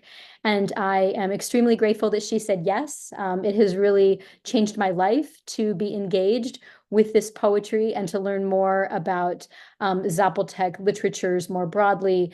And then, of course, even more broadly than that, the indigenous literatures of Mexico, or those literatures that are either born in or written in or influenced by Mexican languages or lenguas originarias, the languages spoken in Mexico before Spanish was. And so both of these books are trilingual. In the case of Nostalgia Doesn't Flow Away Like River Water, this is a book that was published originally in Mexico City in 2007, actually right about the time that Irma and I first, or I should say that I first knew about Irma's work, thanks to my neighbor. And as I said, the English edition came out earlier this year in January. And this is a collection of persona poems. These are 36 poems, each appearing in both Dijasa and Spanish. And the book is divided into 3 sections of 12 poems each. So it has a beautiful symmetry to it.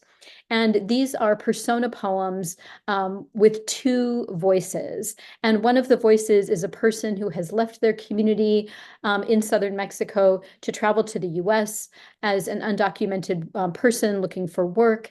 And then the other voice in the other half of the poems is that person's partner who has stayed at home in southern Mexico, presumably in or near Juchitán, Irma's hometown, and is waiting for their partner's return. So there are persona poems in these 2 voices, and Irma and I will read several of them. So here I am with Irma Pineda, who is joining us from Juchitán, Oaxaca, in southern Mexico, and we have several poems to read for you today in all 3 languages, in Dijasa, in Spanish, and in English. Nichineu gulu chawi nichineu cherika isana girani nana girani kuchenda nyeu lukane saka nasisibia idu ubinga cheu tiganda chubilu tiganda gipapalu gula kichawi nichinelu bisana yuba cheri na sanda kapachawela bisana shilasse kigoni waranga li cherika Washa sikigu siandu chineu, shkenda beeche, tiguji lulu kane saka, shkenda visia, tikigu taguna kabeli, ragazzi schippi lunga gibigetto. El equipaje. Prepara tu equipaje.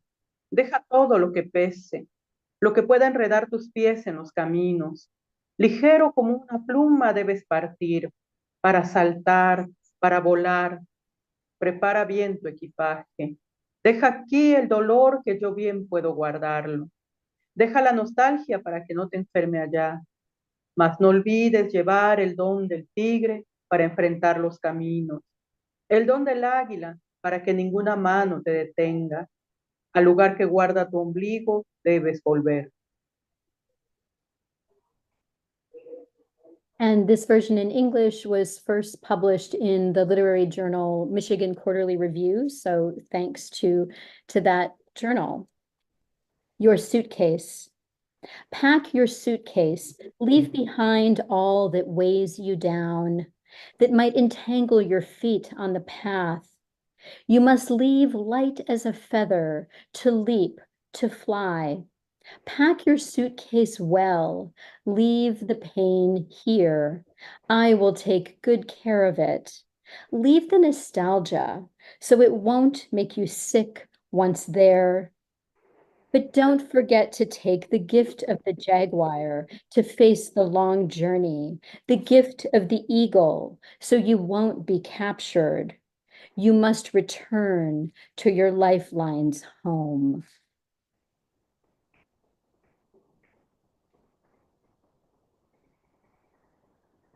Nesagette biascia bisana tinha makane sabi nabici. Nete yuse bici nistobi magutti. Tibalagayosho vindiibe uriani sado. Nigukka nanjo ni mashachi kirudi la anubenda. Neruchigetta la anugiba katini. Ni makiruka diaga dicha. Niruseru anu nesalu prugu se venda. Nikiriaga ndarichaga, rigi chingenu, lunesa risana no pasion grayutu, nigundissa no roani sado, biquatta diaga ni sado, nerula ala anu luca ne sabici, biquatta diaga ni sado, ne cosenda la anu, lu ne sagacegici. Partí del sur. Dejé un campo arado y seco, un buen flaco y uno muerto.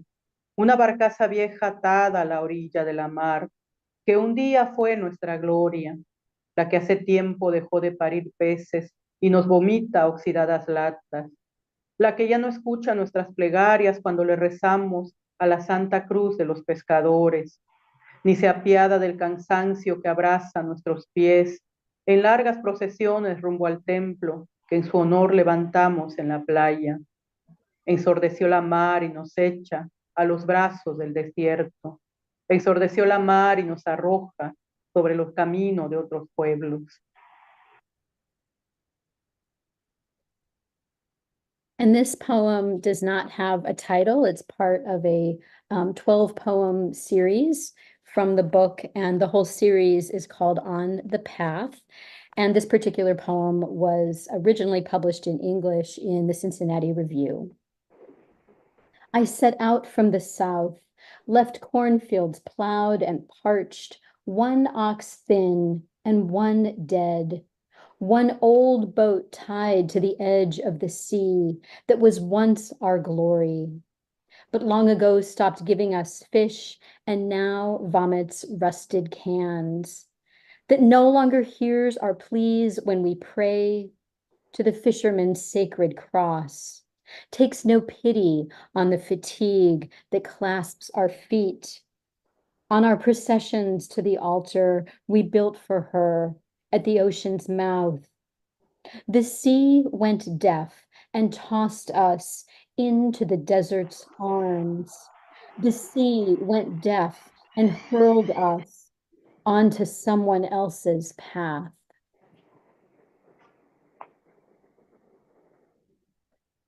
Nikuchi badu.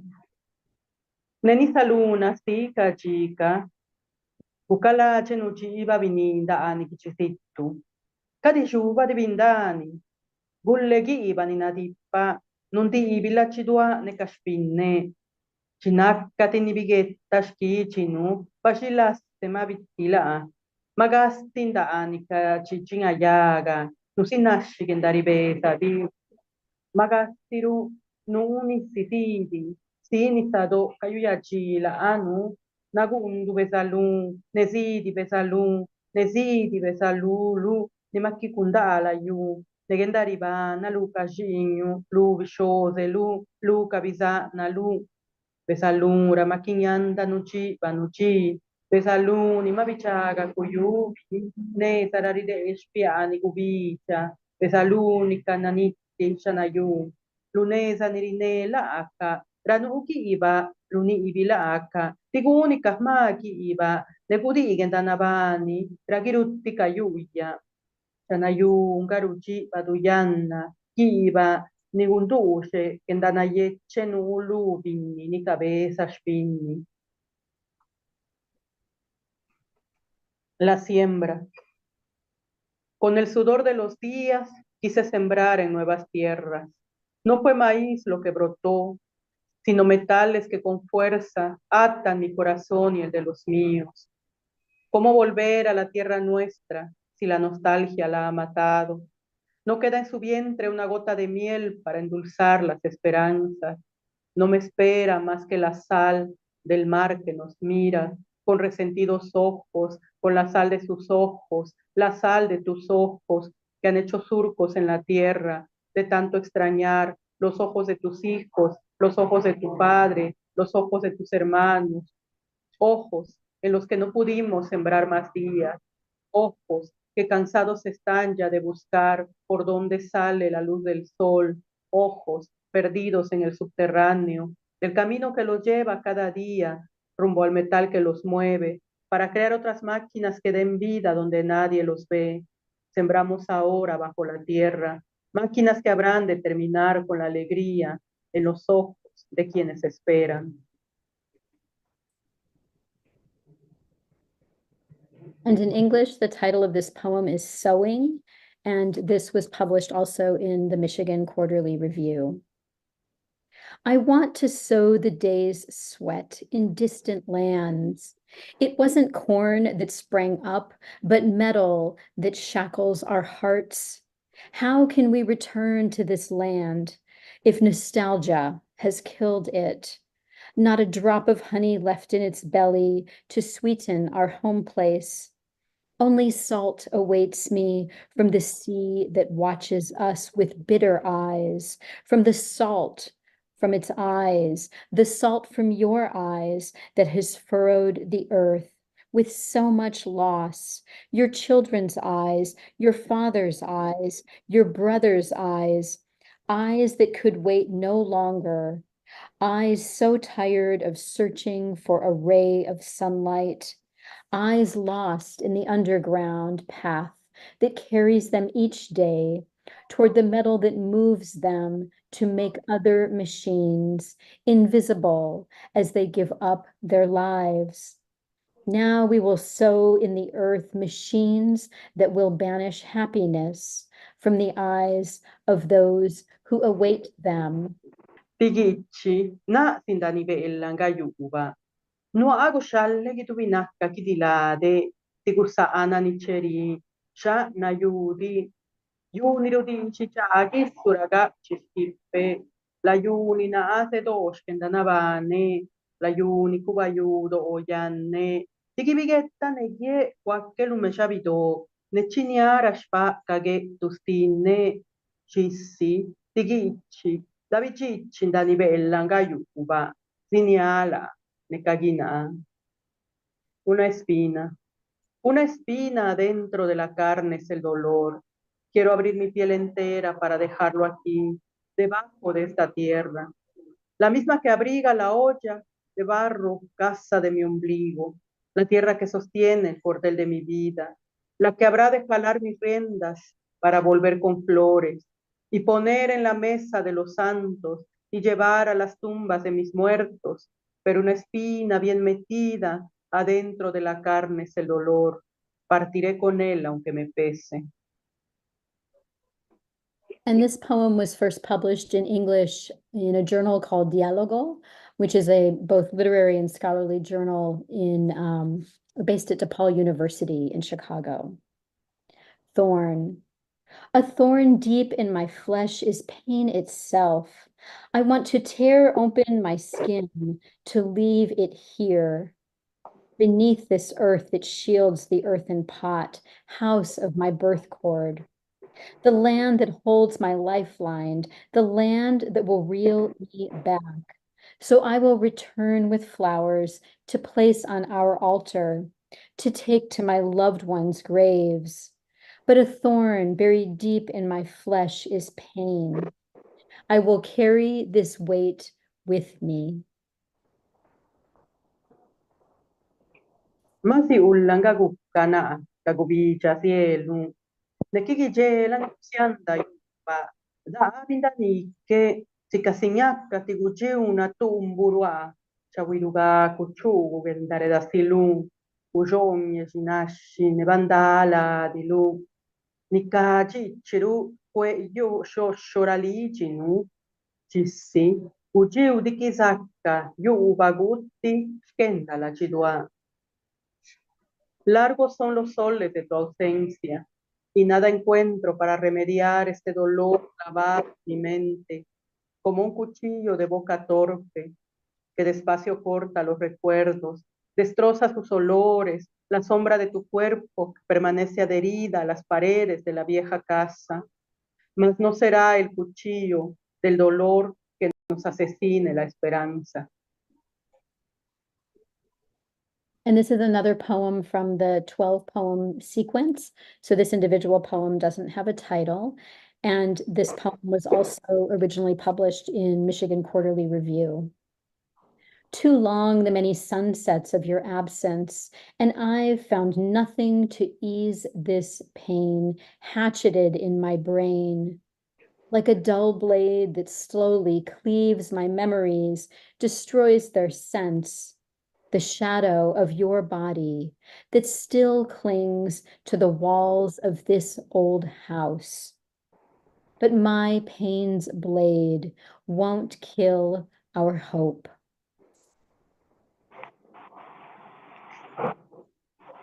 Sikatigie. Tibinan dakaginye la chidua kashpinne kanivedania makitaka. Girani guni skanda kabe indaria tinisa gudinienta ala aka lukanesa bichika. Kinyanda nina ase na kabe. Kinyanda ni chubeyual ke kabe. Tinizaru kabe. Nekastinda anesa ni nuchigeta la akabeshkichinu. Tikinigiaba kaberashpa pinilichi kabe. Nekinyana kabe sikatijuni via barati kasi. Tirutinyanna tula. Chirundigune ya. Ni siguna ragini ikela akabe. Nespinni kabe ni cabeza kipiketta kabe negendana yeche. Tiguchiba kabe la araña. Chiriginiene talu kabinni kayanna. Chisanda gune tikikiuba la akabe kage tudiya. Nekanissa niru una di nikigne. Tilugugu chalayu. Tiñanda los tibiekke. Sikatigie yendanabani nyalleru. Como una flor. Un helado viento golpea mi corazón. Aquellos con los que vine no volverán. Todos sus sueños fueron azotados por la sed sobre los áridos caminos. No pude sostener sus manos, no pude arrastrar sus pies y hacerlos avanzar un poco más hacia el camino de nuestro pueblo, para llegar a la tumba de sus muertos y no caer en cualquier sitio como extraños de los que nadie supo el nombre. Pero ¿qué puedo hacer ahora? Más que llorar al recordarlos y recordar a quienes esperan que ellos vuelvan con la alegría que habrían de sembrar en la tierra. ¿Qué puedo decir frente a los suyos? ¿Qué puedo hacer para que no me vuelvan estos muertos? Si al menos mis lágrimas sirvieran para humedecer los campos y hacer que de nuevo, como una flor, se abra la vida. And this poem was originally published in English in the online edition of the Kenyan Review. Like a flower, a cold wind whips my heart. Some who came with me will not return. They all they dreamed was lashed by thirst along the parched path. I couldn't hold their hands. I couldn't drag their feet and help them move a bit farther on the path to home, to arrive at their family's tomb and not just die strangers where no one knew their names, What can I do now but cry as I remember them and remember those awaiting their return with joy they planted in the earth? What can I say to their people? What can I do so these deaths don't hurt? If only my tears could serve to water fields and coax new life to bloom. Thank you very much for listening. Adiushi, muchísimas gracias al Festival San Jordi y a todas las personas que nos han escuchado con estos poemas.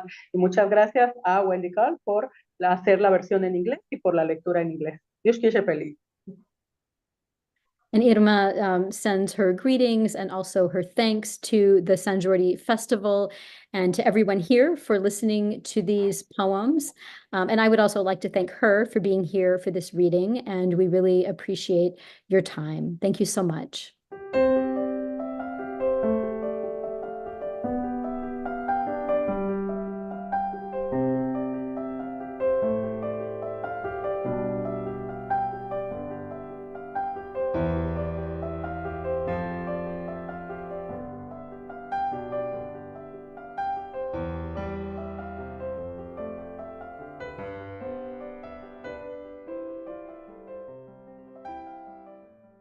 Hello, everybody. My name is Urayoan Noel. I'm originally from Puerto Rico, based in the Bronx, New York, and coming to you from St. Petersburg, Florida, where I am traveling. So very apropos, given the range of languages and geographies we will be sharing in today's reading and conversation. And I'd love to introduce Larissa next. Thank you. I'm Larissa Kaiser. I'm originally from Arizona, but I live in New York and spend some of the year in Iceland. I'm an Icelandic to English literary translator. And then the one that is left is me. My name is Helen Kova. I am a Venezuelan Icelandic writer. I was born in Venezuela. I live in a very remote area of the West Fjords of Iceland in a small town called Flatey. And I'm just thrilled to be here today. Thank you both for being here. It's good to be with you both. Should we start with a reading, perhaps? Helen, would you like to read maybe one of your poems, and then we can do the translation?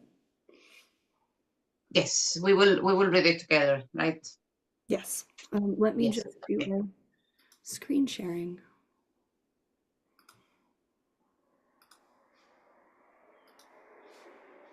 Everybody can see?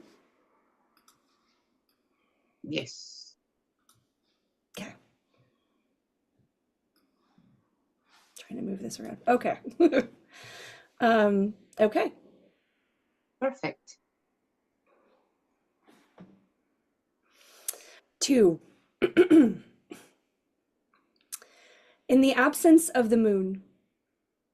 La ausencia de la luna. The waves. Báurnar. Whipped up. Af vindinum. Hreyfðar. By the wind. Hafa eitt nafni mínu. Helen Dayana, Helen Kova, Helen de la Concepción. The first wave Sumarsins arrives Fyrsta alda of the summer. Kemur. Helen Dayana, Helen Kova, Helen. Su næsta. The next crashes over the stones. Nýr yfir steinunum. Helen Dayana, Helen Kova. Su þriðja. The third skvettir. Spritzes, the wind with its salt.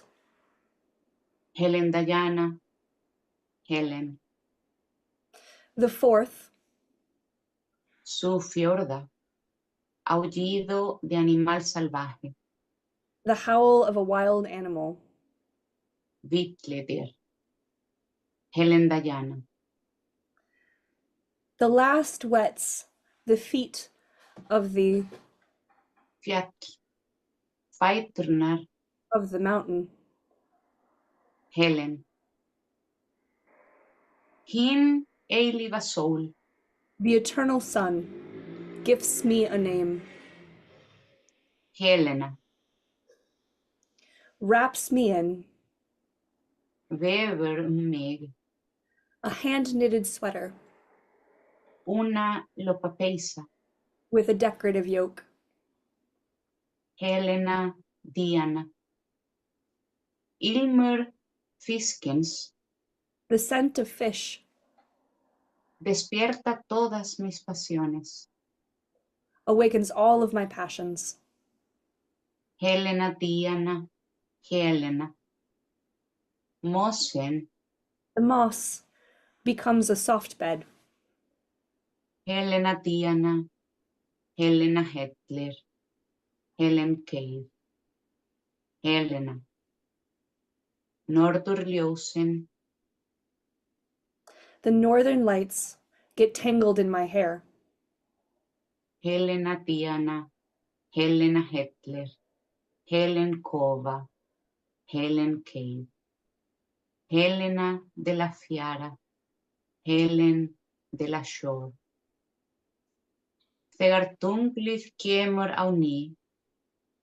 When the moon returns once again.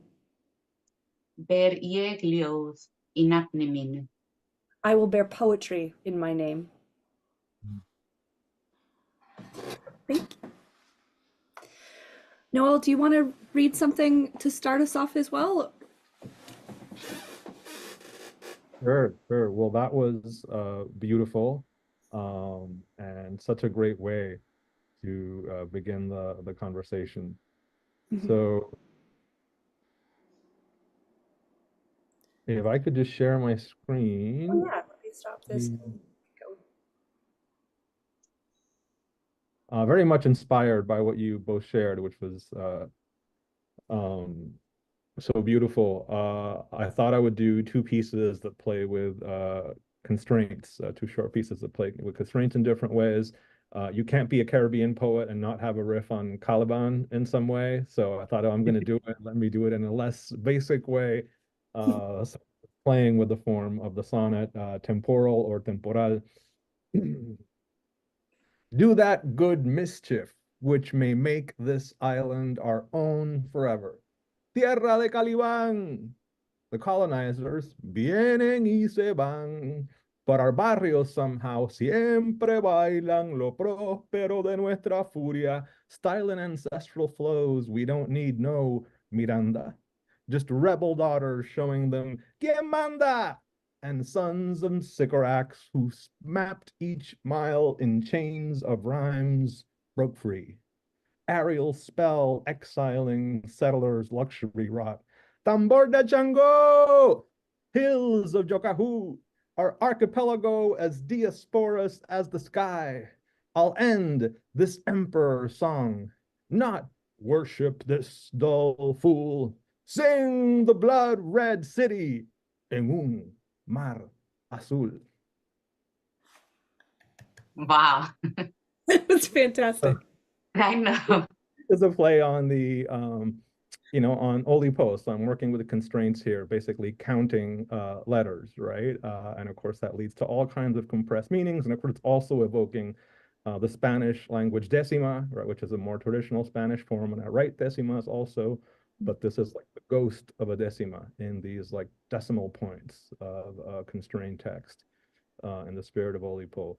Decimales, Oli poemas, decimals, Oli poems. A no ser nada, nunca, apenas, vocábulo, fugitivo, indómitos, ultramares. A we, not much, mulch, really, nothing, fugitive, marooning, vernacular. E ir por agua verde salada, huyendo desechos militares, calibrando.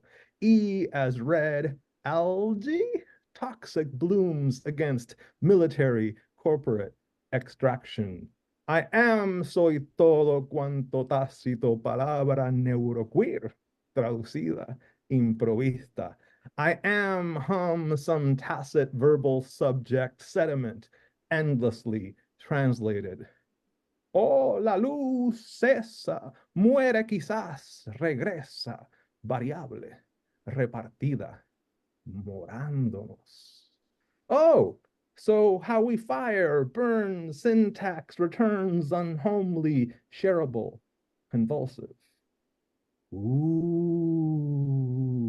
Es así como suena eterna, nuestra poderosa ventolera espiritual.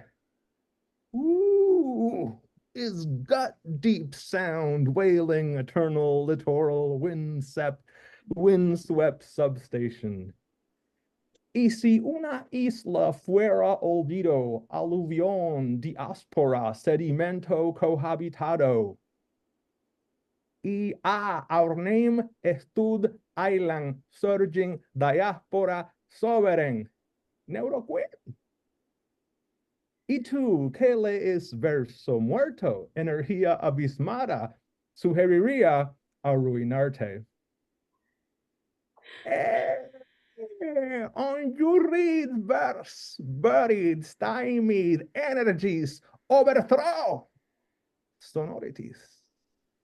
Y es que cada ruina verbal esconde, escombra, litorales habitables. Goal when ruins encode, dreamed language, habitable topography. Gracias. This is fantastic. Oh my God. That was phenomenal. That was phenomenal. I was actually, while reading these poems, I was very focused also on the musicality of it. And I was really curious to hear you reciting them. And oh my God, this was everything that I dreamt of and more. Thank you for sharing this. This was amazing. That's literally the first thing I wrote down on my notes was like the musicality of it, and I love seeing them on the page because I just recently kind of really got into translating poetry. It was a direction I did not think I was going to go, and now it's like a huge part of what I do. And the only thing that I ever felt like I understood about poetry when I was going into it was sound. I feel very responsive to sound, but like there were all sorts of things about poetry that I didn't understand, like where to break the line, or like different things about the rhythm, or like rhyming or not rhyming, and like I just felt like I was entering something I completely didn't understand. And so it's just wonderful to see it on the page and then hear how you read it, because it just pulls out so much. Like I just feel very energized by it, and yeah, it's a wonderful thing to see how you're working with constraints, but also like enlivening it so much. Thank you. Yeah, I mean, a little context for folks. So obviously there's a kind of cultural relationship to the music of language. I have a joke with one of my teachers, the Nuyorican poet Edwin Torres, was a pretty important figure in sound poetry. And what I love about his work is it embodies, right, a kind of vision of sound poetry that's very rhythmic, very Caribbean, but very abstract, right? So I think it just this, the sound of a drum, right? And thinking of what you can do with that. For me also, as someone who was raised kind of on and off the page in a house where I was lucky enough to have books, but then also hearing, mi abuelos, right? Improvising poems or singing songs. So that sense of that income on the page, and that's somehow meaning, right? The full social meaning, the full sense of poetry as a social practice, right, emerges in community. And so there also, my time at the Nuyorican Poets Cafe, right, what was important, and this is kind of how I became a scholar of performance poetry, is I would go to the Nuyorican, figure out how to read my own poetry, and then watch and learn from poets like Pedro Pietri, who I consider a mentor, right? And having read Pedro's work on the page, then I would see him perform, and I'm like, wow, this is totally different. There's that musicality, there's that yo no sé qué, that je ne sais quoi, right? That you never figure out on the page, right? And I became obsessed with that. Then I got into reading some of the scholarships. So shout out to the great Afro-Panamanian poet and scholar Lorenzo Thomas, who has this beautiful reading of Black arts poetry, especially people like Sonia Sanchez, right? Where he writes about the poem as a score for a future performance, right? So basically what you see, what you read on the page is incomplete, right? In a very historical sense, because poets were writing poems as drafts to then read at political protests, right? And so the full meaning of the poem only, right, makes sense if we think about the social and political context, right? But then in a more philosophical way, right? How is meaning on the page incomplete if we're thinking about meaning as a kind of social practice? And so you see I kind of scored and used bold, but I'm not very hung up on it. I also barrel through it. So I really think of the kind of porosity, right, which I play with lo diasporoso, the diasporas, right? So thinking about being diasporic as being attuned to a kind of fugitivity of meanings. So very much thinking of the page as a kind of impossible score for what happens beyond that. And I try to do that in translating poets who are performers, right? Thinking of my work, translating Winston Gonzalez, who's a Garifuna poet from Guatemala. When I was approached initially, I said, no, I'm not Central American, I'm not Garifuna, right? I'm in over my head. But then I talked to Winston, and he had a very Caribbean sensibility. He had this very kind of sophisticated, irreverent approach to performance, and I really connected. And so he gave me permission to really reimagine his work, right, as part of this kind of performance continuum. So it's almost like a tribute to his own performance in whatever English I could come up with, which was largely influenced by dub poetry, is one direction, right, I went in. So it's also acknowledging the untranslatability, right, of the embodied and of the musical and the way it's tied to our specific body mind. So I love the challenge of work like that, but I also love how these kinds of poetries also embody these kinds of Spanish and English, right? Even though Spanish and English are tongues of empire, right? Speaking as a Puerto Rican, right? My kind of Spanish, even in a city like New York, hasn't always been afforded the respect, right? Now I guess it's different because Bad Bunny has, blew up or whatever. Now Puerto Rican Spanish is cool globally, which is a very, very bizarre phenomenon, right? For someone who's a translator and scholar. But so that since that there are many Englishes and many Spanishes, right? And they are differently racialized, they are differently classed, right? They have different relationships to questions of respectability or Real Academia de la Lengua Española and so on, right? Or canonicity in Anglophone or Hispanophone context. So in that sense, I was really struck by, your relationship as poet and translator, but also, Helen, your own work as already translingual, right? And so how to approach the question of translation as collaboration, which is what I try to do with Winston or when translating Edwin Torres into Spanish. So I'm wondering if you could talk about that, just maybe how you think about the honoring the very translingual dimension of the original work, right? And then imagining, I guess, right, translation as some kind of collaborative practice or a conversation almost like what we're doing here. Yeah. Helen, I would love for you to first talk about how you came to write the poems before we go to the translation. But I just to throw something in, I will say that Helen is one of the most flexible authors I've ever worked with. Like I have a very collaborative approach to sort of naturally because I'm translating from a language that most of the people I translate speak, or like I'm translating into a language that people have access to, and not just access to, but opinions about and like a sense of their own voice in. So it tends to be more collaborative because it's like it's already a two-way street, but that and that can be very expansive and very creative, but it's not everybody that has such a freedom about what they'll let be done to their work. I don't always have quite so clear a fingerprint on things. Like I feel like my interpretation of a text or like the way that I speak or like the registers I apply, like that like texture is in all of my translations, but it's not usually so visible.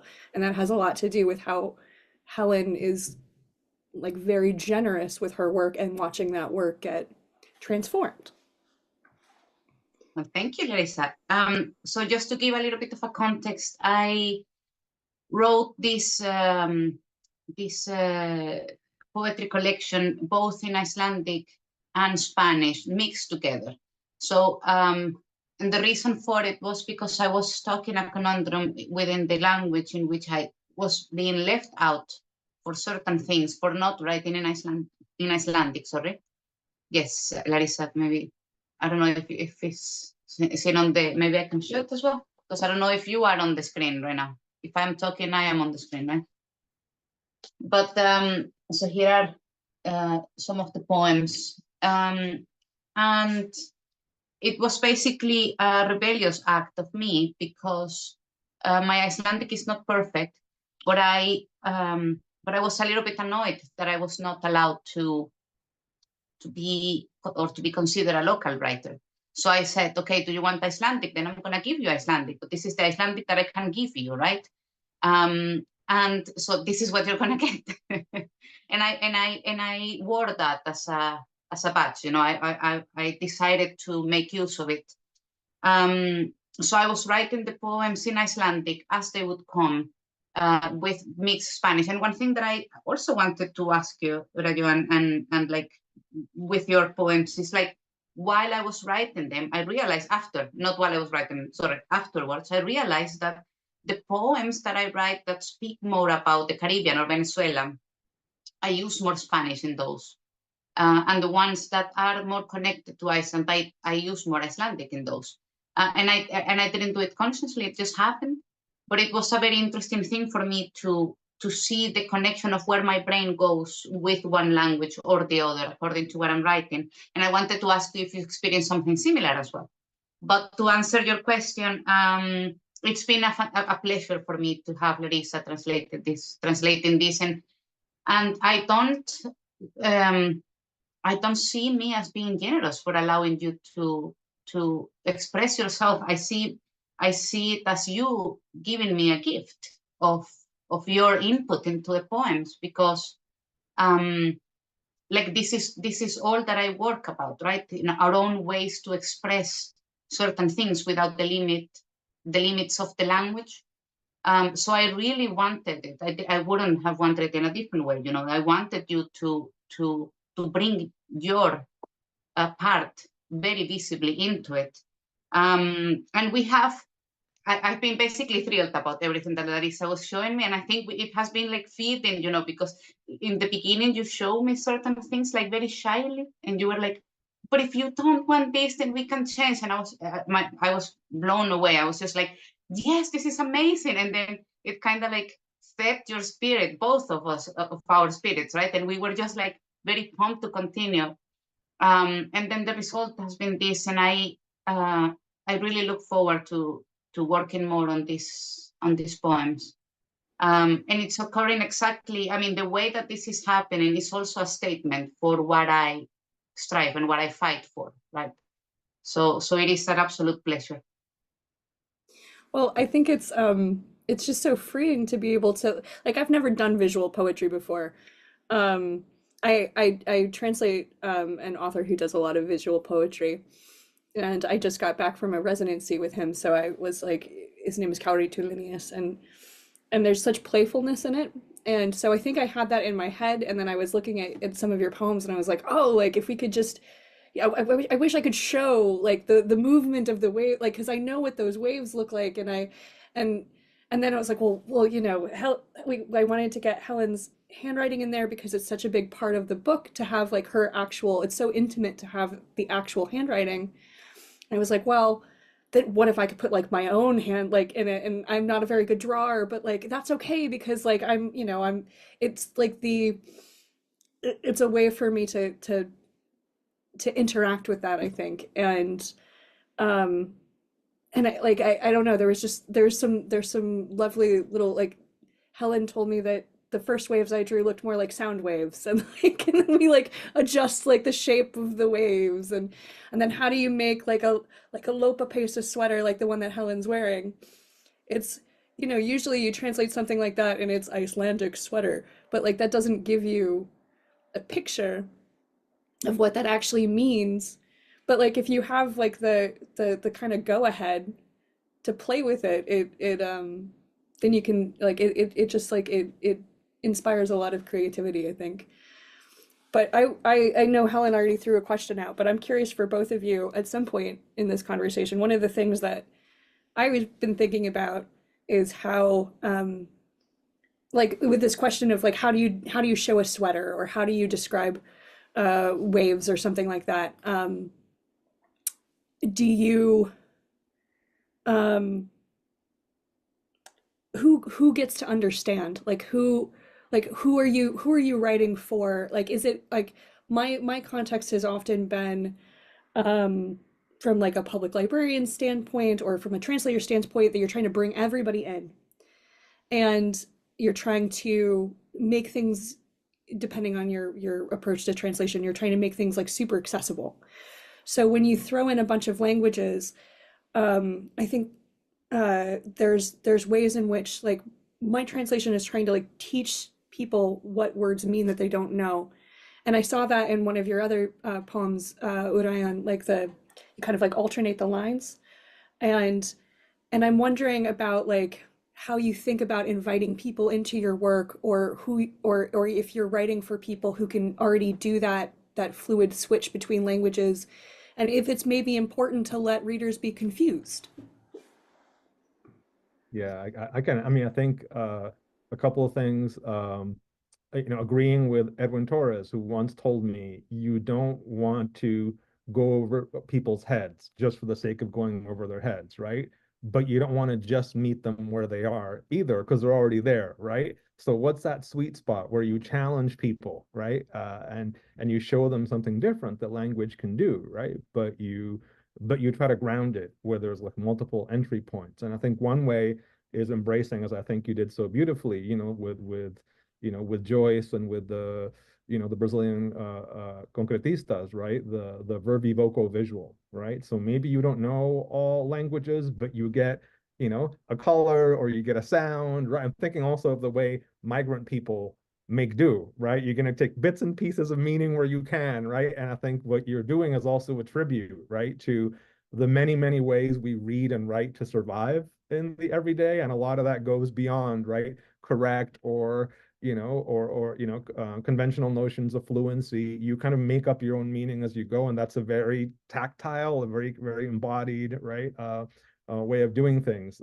Also, I love the fact that you were, incorporating, the handwriting, just the physicality of that. So thinking also of, other translation. This is a poem from the great Amanda Berenguer, right, Uruguayan poet who did many things in her long life, but this is from Composición de Lugar, 1976, book of concrete poems, which she's playing also with, I think this may be an uncollected piece, but she's playing with handwriting and color. And so, of course, with the publisher, Ugly Duckling, we really couldn't reproduce the handwriting. So I told myself, if I ever do the whole book, I'll find a way, find some, genius to help me reproduce her actual, handwriting. But I think of a poet like her, right, writing under dictatorship in Uruguay, right, also about patriarchy, right? So what does it mean to do that kind of concrete poetry versus, to my mind, the very kind of phallic, monumental, right, concrete poetry of like the big men in Brazil, which was meant to almost echo, right, the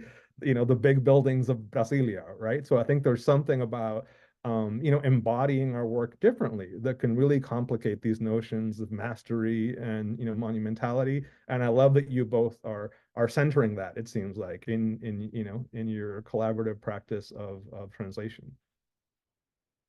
And to answer your question, Helen, my dad is a white Anglo guy from California, and my mom is Puerto Rican. So when I'm doing the accents in my poetry, I'm actually honoring, right, what my household experience of English and Spanish looked like, which is very unusual, right? It has made me feel often like marginal in all these Anglophone spaces, but thinking of that marked nature of English and Spanish as something that I claim. I was also just fascinated. I wanted to ask Helen, thinking about the marginality of, say, Venezuela, right? Obviously, within Latin America, right? We know from the statistics, right, that most books translated in the U.S. are from Europe, right? And if they have, the few that are from Latin America are largely from 4 countries with built-up publishing infrastructure, right? Argentina, Chile, Brazil, Mexico, and it's largely elite people, right, who benefit from that, even in those countries. So already saying I'm a Venezuelan, poet. Already, poetry is marginal within the economy. Experimental poetry is even more marginal. Venezuelan, right? But then you add in, right, Icelandic, and it's like, wow, how many layers, right, of marginality, right? And I love that you're reclaiming a kind of power within that. So I wanted to ask you also. I think that as a scholar, there's a lot of attention to Latin American diasporas beyond the US, right? Whether it's like Dominicans in Spain, right? Or obviously Italy, right? And so, I don't know if there are other Latin Americans in Iceland. I'm guessing there's a few, but I think a broader question is, do you see a connection, right, between the particularity of your existence, right, in Iceland, right, and maybe your own embodied experience of Spanish, right, as a language that's a language of empire in some context, right, but also the way we live, certain Caribbean, right, or marginalized histories, right, of Spanish, and where you situate yourself, right? The traditional logic would be, ooh, Europe is empire, right, and Latin America is the colonial subject. But of course, we are in a Catalan-inspired festival. So thinking about, right, language marginality, right, even within the kind of confines of the nation state or histories of colonialism. So anyway, it's a way too wide open, unfocused question, but I'm sure you'll have some insights.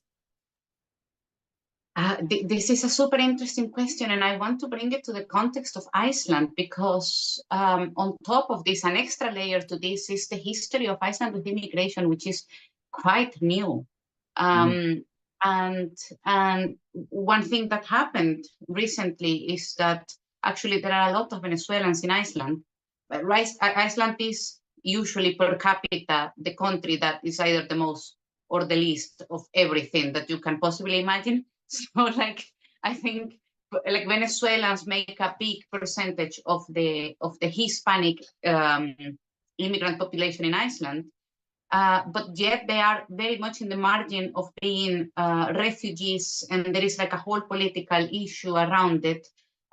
So for me, it's also very important to speak as a Venezuelan and to reclaim the journey, and not only reclaim but show the journey as well, because I think there is the more resources that Iceland has to see the specific experience of the immigration through the language, the better it will be for all of the immigrants, right? And I mean, unfortunately, there is not much going on right now in Iceland. It's hardly anything happen with immigration in general, and then with Spanish, there's almost nothing. So for me, it's quite a privilege to be able to do this. And when Larissa was asking about who am I writing for, or who am I trying to direct this to? And I was just thinking about it. And I think in this particular case, this very particular context of me being a Hispanic or a Venezuelan immigrant in Iceland, I just had to teach the idea of writing for a specific population, right? Because I cannot, I am writing in my own Icelandic, but this is not what Icelanders would expect. So I am not writing for Icelanders. I am in the margins of that as well, but I am also not writing for the Hispanic population here, because it's so small, and I am also mixing Icelandic. So I think I had to let go of the idea of fulfilling somebody's dream when reading this, and I just here it is. And let's see what happens. I'm just curious about so many things, and two of them are I noticed that in my use of languages and mixing languages, the use of Icelandic and Spanish is in a way a forceful tool to open a space for my poetry into this like societal context of Iceland. And I wanted to know if for you mixing these languages, you know, and like going back and forth represents also maybe like a forceful tool, or rather like a smooth way to navigate your background and your being, you know. And then my second question was going back to the music, because that is one of the things that strike me the most when reading your poetry. I think there is something very strong about music and the Latinidad. Like very much not only with how we speak, but also with how we live life. I think we live life also through music and musicality and rhythms. And I wanted to know if there is a separation, you know, if music creates a separation for you between the two languages, specifically while writing, since there is so much musicality in what you write already. Yeah, I mean, I think it's two great questions. One distinction I would make between what we're doing is you are like, you know, it seems like breaking new ground, right? Whereas I think the work that I do builds on, you know, on a rich tradition, specifically as a Puerto Rican, right, writing in and around New York, you have a whole New York tradition. Specifically in my case, people like Víctor Hernández Cruz, right, who's a very well-known poet, and someone who blurbed, right, one of my books of poetry. So I think I'm pretty open, right, in terms of my affinity and my indebtedness to that work. And actually, Victor himself shouts out William Carlos Williams, right, who, as messy as he was, right, in books like Al Que Quiere and Cora and Hell, was really pioneering this kind of weirdly translingual modernism. So I kind of hate read William Carlos Williams. His translations from the Spanish are, oof, let's not talk about it. You know, messy, messy, messy. So I think he's a figure that has a lot of problems, as do all those, right, privileged men from the modernist canon, right? But he was someone working across language differences. His mom was Puerto Rican, right? His dad was British, raised in the Dominican Republic. So very much this kind of strong translingual background that you can see in his poetry. So I don't see myself as necessarily breaking new ground. I think the ways in which you know, I'm thinking about, you know, queerness, right? I also have epilepsy. So thinking about epilepsy and the piece that I was going to read, I have the time. So there's a whole question of difference, right, that cuts through the work that I'm doing. And I also consider myself a scholar, right? That's one way in which I've found my way, is by honoring the works of others, right? Obviously, someone like Julia de Burgos, who also wrote poems in English, and I shout out in my latest book in a couple of self-translated decimas. And that gets to your second question, right? One of the things I'm trying to do in like the sonnet that I read, right, is think about the different musicality, right? So obviously you have syllabics in Spanish, right? And you have stressed feet in English. And so it's a very, just the physical experience of like baram, baram, baram, baram versus 1, 2, 3, 4, 5, 6, 7, 8, right? So beyond the different, of course, the particular Caribbean musicality, right, of my own Spanish, right, there's that sense that you are doing two different kinds of math, right? If you're doing metrical poetry in English versus Spanish, and because I'm a nerd, I love challenging myself and say, okay, I'm going to write in cuaderna via, but then self-translate it and retain the meter, or an English ode inspired by Keats, right? And I refer you to my book Transversal, which has a lot of like experiments, right, along these lines. The sonnet I shared was actually approached by the John Milton Society, right, to do a poem inspired by, you know, in the spirit of Milton. And I did a follow-up piece to the one I read, right, that specifically engages Milton, whereas this one was more Shakespeare. So I love the fact that we can take all these canonical figures that are imposed on us, right, when we've studied in both, right, Latin America and in the US, and kind of remix all those canons and find a way for ourselves. There's an element of like creative remixing of survival, right, if you want to think about that.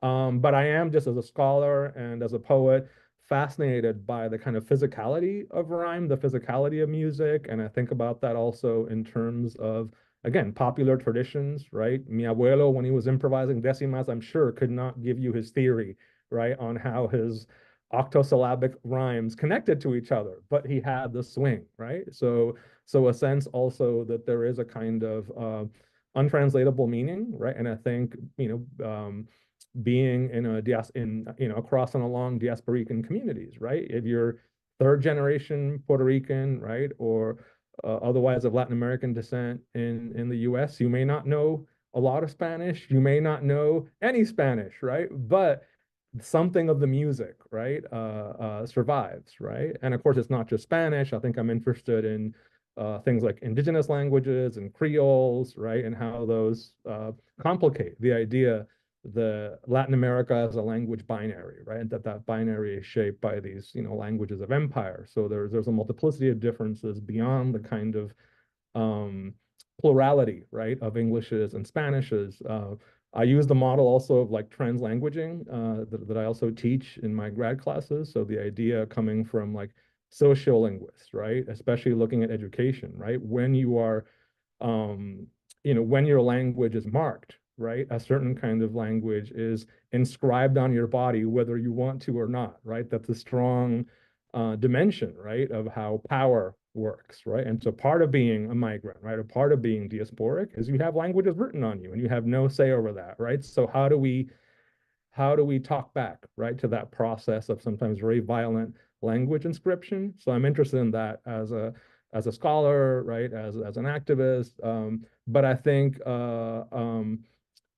taking these canons that were imposed on us, right, and think having fun with them and turning them into something else, right, is one way I kind of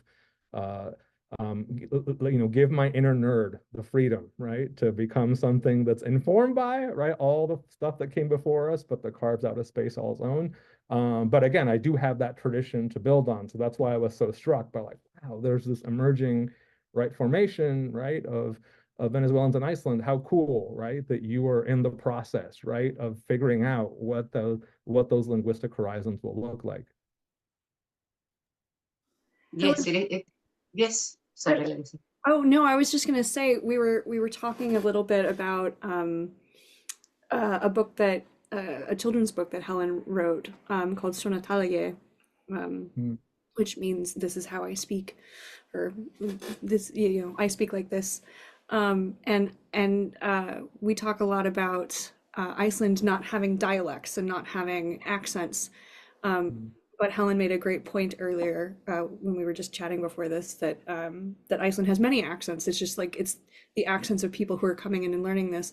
And it just strikes me, maybe when we're talking about carving out these spaces, that would be an interesting thing for you to talk about, Helen, because I think that's when we're talking about musicality and embodied language and all of this, like so much comes out in accents and like this sort of pressure to assimilate and to have this sense that like no one knows that you're from somewhere else, when like your very voice is like giving you away at like the minute you open your mouth. Like even if your grammar is perfect, like there will be something that will like often kind of give you away. And so stepping into that in your poetry is, I think, a really powerful thing. And it's also like quite relevant to the way that immigrants and immigrant writers are working in Iceland right now.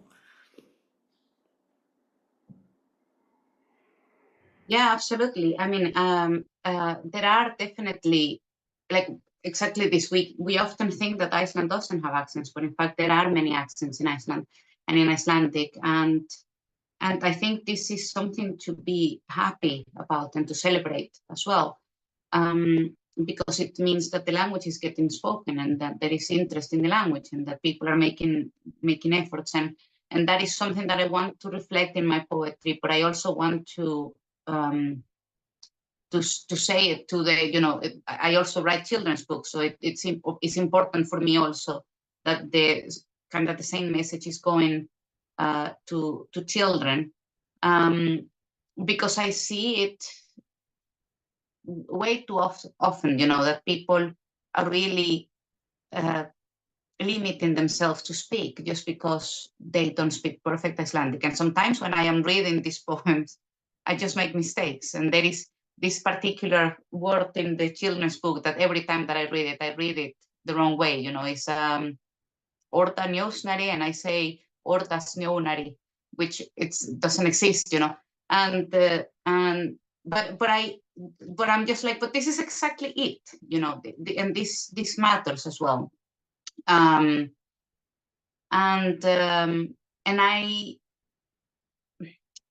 I think, I hope that things are changing in Iceland, because it's a very orthodox language. But as we were talking before as well, I think we do not, you know, we can all work together rather than, you know, because there is also like this whole thing about Icelandic language and whether the language is disappearing, just to give a little bit of a context, or in risk of disappearance.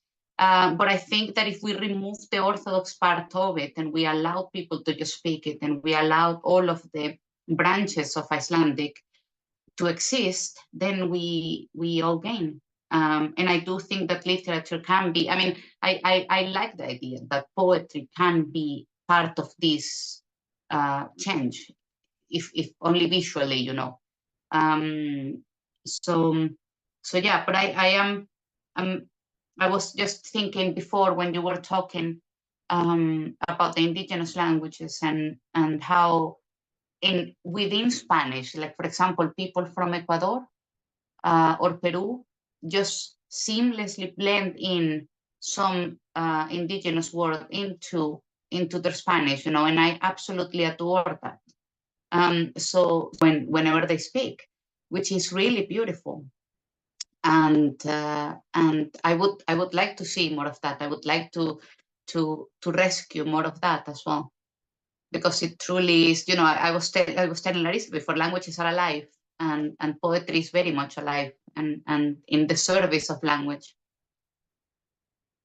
Absolutely. I think it's, I've noticed just in the past few years, seems like a shift among my students where there's much more of a hunger for poetry. And I think maybe part of it is a sense that so much in, you know, our culture feels like, I don't know, corporate and dehumanized, right? And somehow poetry, or whatever we choose to institutionally call poetry, which in reality is this, you know, enormous assemblage, right, of these many, right, embodied practices and practices on the page, is a space of languages eternal, right, eternally being alive and eternal evolution. So, I mean, along those lines, I love what you shared, Helen, about making mistakes. I think that's so important. And I think, again, I faced this when translating Edwin Torres, right? The New Rican poet who grew up with like home Spanish, right? But doesn't, you know, his Spanish is not standard Spanish, right? It's Puerto Rican Spanish, but it's not even like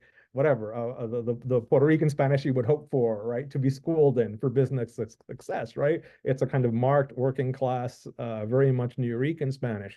And so translating his work into Spanish, right? I think I tried to honor that and say, hey, in standard Spanish, you would say that this way, but because you chose this other way here, maybe there's this other way in which we can inflect the Spanish. So I wanted to ask you, you know, Larissa and Helen as collaborators, right? Is there a way to honor that, right? Or even just to honor, I'm thinking, I don't know a lot about Icelandic, but I looked it up and it has like, I don't know, 14 vowels or something like that. Whereas in Spanish, we got what, a, e, I, o, u, right? And so one of the challenges for, you know, Spanish speakers learning English, right, is figuring out all those weird vowel sounds, right, that English has, right? And I'm sure all kinds of musical possibilities, right? But also musical obstacles emerge from just engaging. So I wonder, is that something you try to make room for in your translation? It's not necessarily mistakes, right, in the sense of sloppiness in translation, but a sense of just like the living, breathing, right,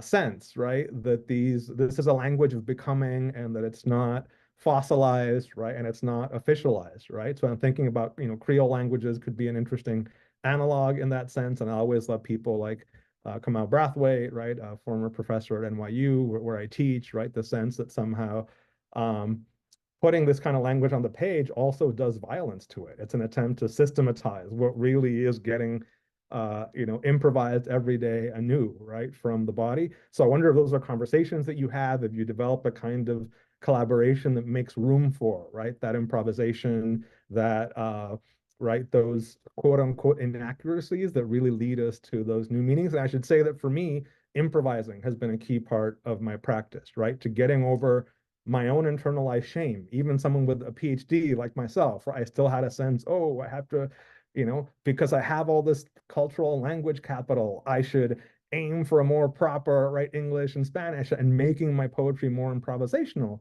allowed me to say, hey, I'm going to write the way I live my life in the everyday. And if people don't like it, pues mala de ello, right? Deal with it, right? So I'm wondering, is there a way to approach translation, right, where that more improvisational, more quotidian, right, more haphazard, the kind of accidental beauty of how we survive, you know, as migrating across languages in the everyday. Was there a way you figured out of how to honor that on the page? I'm going to pass this question to Larissa, but I wanted to add something to it as well, because I just realized that, which is very interesting, Larissa and I are meeting halfway in a language that is not our mother. Like, you know, we don't have a language. We have a language in common, but we don't have a full language in common. So it's quite an interesting exercise what we are doing. And I do see in a very playful way, you know, there were a couple of instances, Larissa, where you know, where I was just like, oh no, but I meant this thing in Spanish, or exactly what you were talking about, the sound waves, you know, what I felt it looked more like sound waves. And I do find it fascinating, but I think it's Larissa who should answer this question.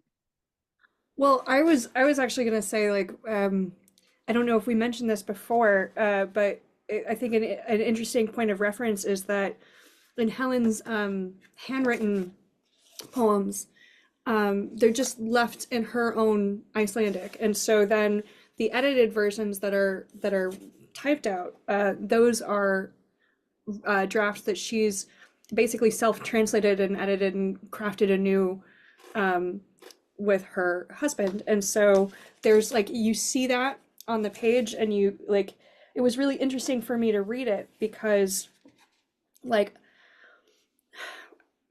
I have less of an instinct for perfect Icelandic, but I understand, like when I read Helen's poems in her handwritten versions, I understand them. And so like to go through and translate, you're looking at both versions, and I haven't actually figured out a way to replicate that process, but I will actually say that something interesting that happened, and it happens all the time. Like I used to be very embarrassed when I would like misread something in Icelandic or like get a translation inaccurately because I thought it was one word and it was another word. This used to just horrify me. I now sort of accept it as like a part of the process. And that's what editing is for, and that's what these conversations are for. And I'm lucky that there's a safety net under me and that people can usually like read back and forth and go like, oh, no, you missed that one. But I actually, I mistranslated Helen's Icelandic in the first draft of the poem that we read. She was talking about waves, like sea waves, and I thought that she was talking about like corrugated iron on the side of Icelandic houses, because there's bárunar, there's like the waves, and then there's bárujarn, which is the corrugated iron.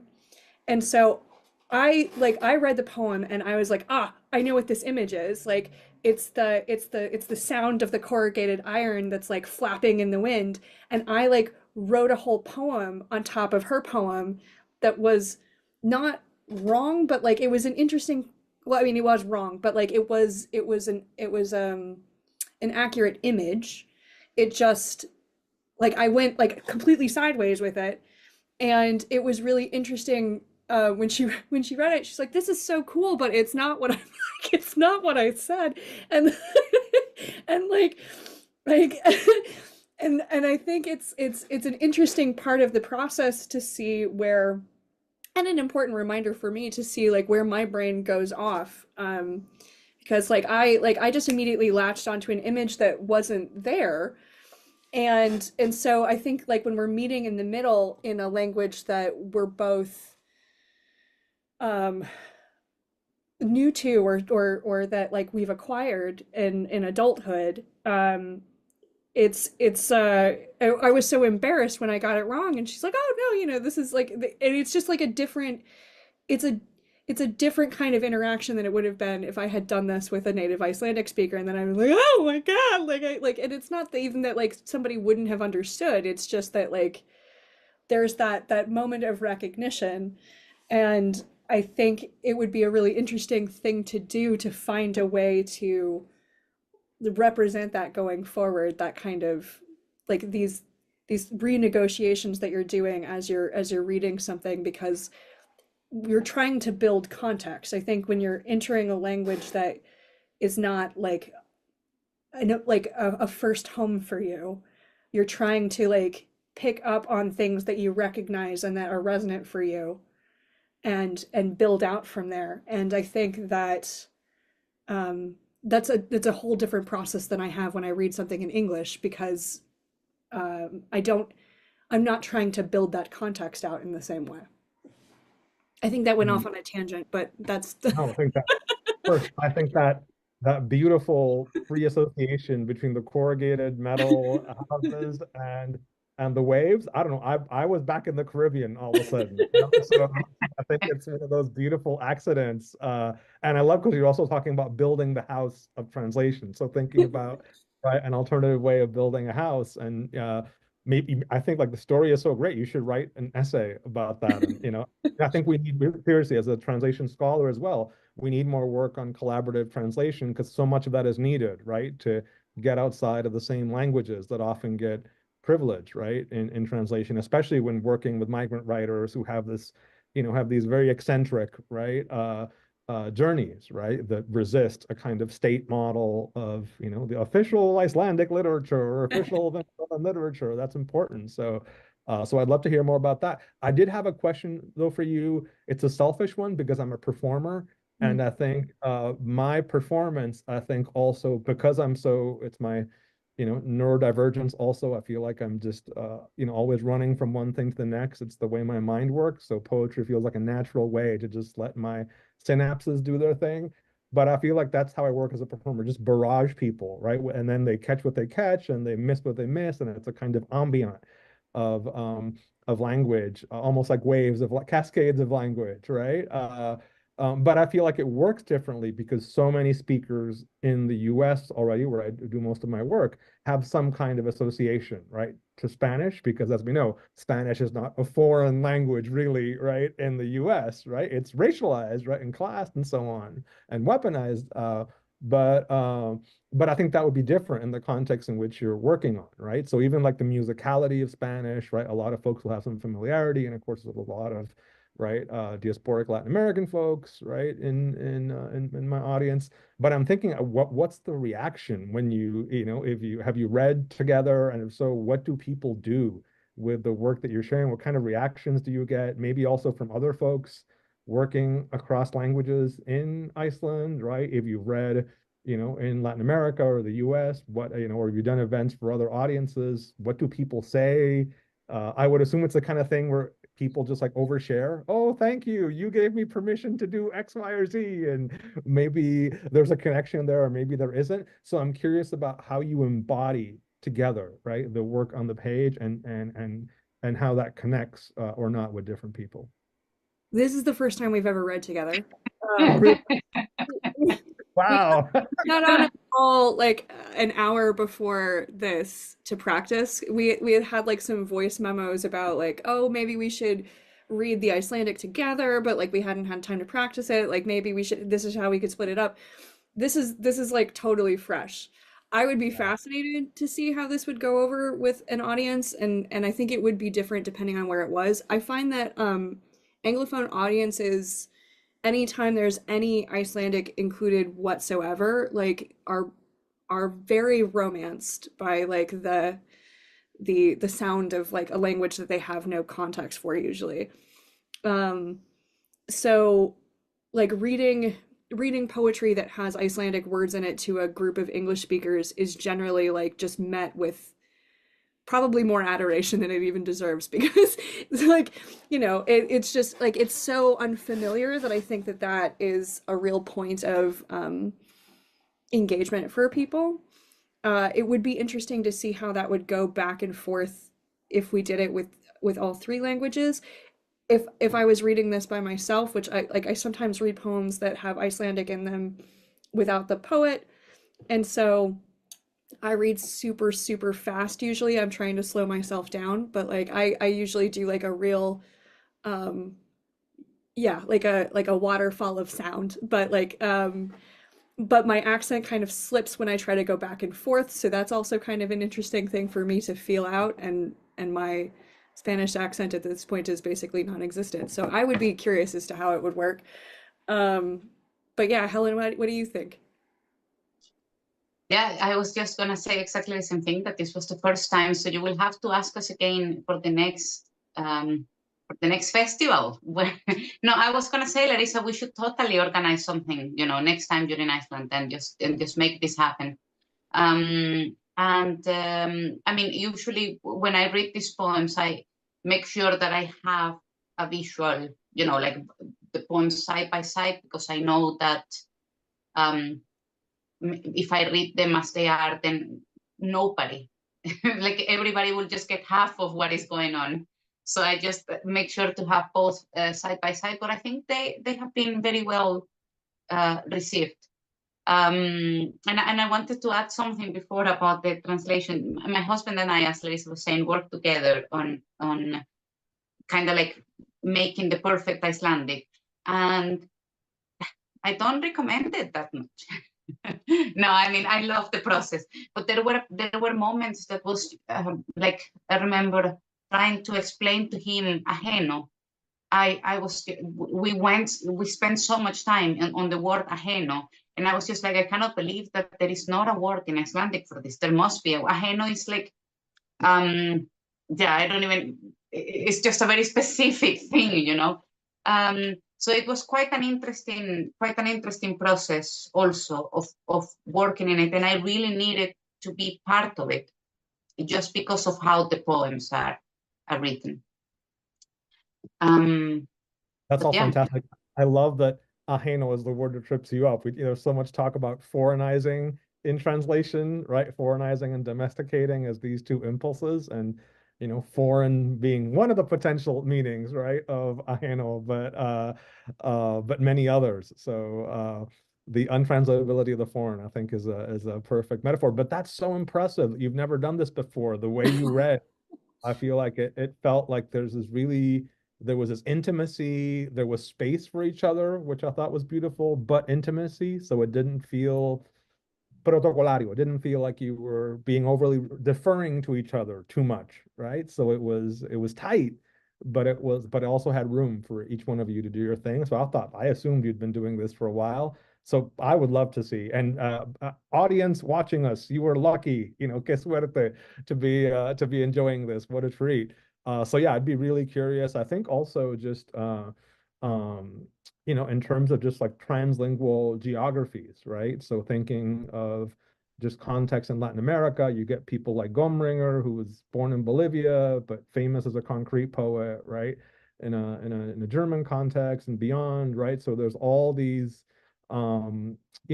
maybe pre-existing or kind of translingual geographies, right? And I know Iceland has a very specific relationship to Europe, which is complicated as well. But I think it was one thing that I think would be great, right? Is to think of almost the borders and diasporas, right, of Europe.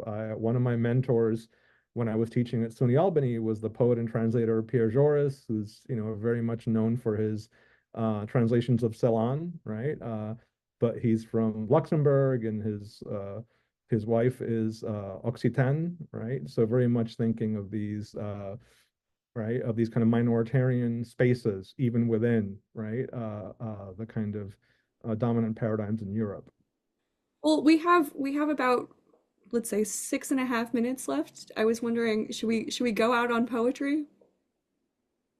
Do we want to read maybe one more piece? Yes. I have two mothers. Tvær mæður, dos madres. One teaches me about mountains. Fjöll. And freshly fallen snow. Snjór. Drapes me in un manto negro. A black veil that she sometimes dyes. Grime.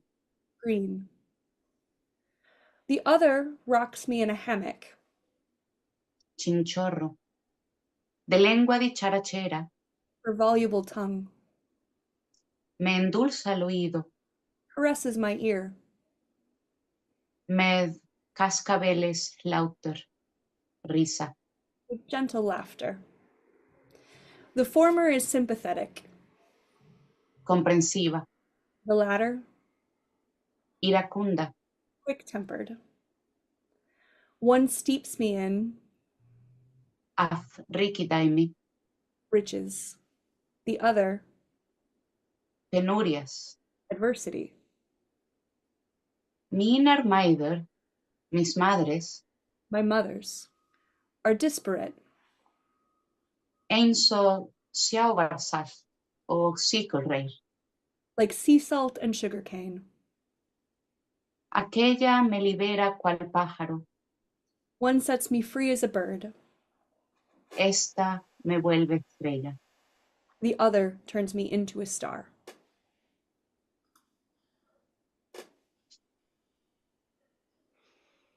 That was awesome. Beautiful.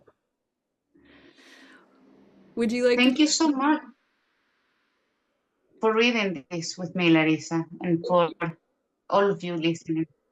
Thank you very much. I was paying attention now after, sorry, no, I just wanted to say that after this conversation, I was paying more attention to your voice, and I was, to your part in this, maybe because I'm less nervous as well, and I was just captivated. So thank you. Thank you.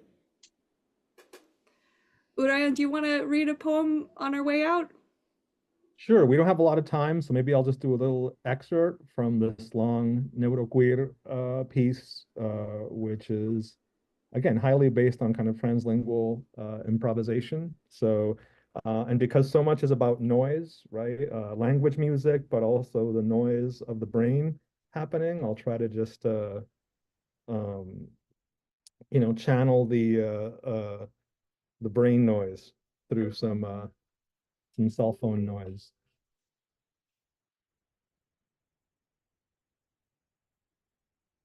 Neuroqueer. It's when the epileptologist tells you the verbal part of your brain compensated for the damaged part.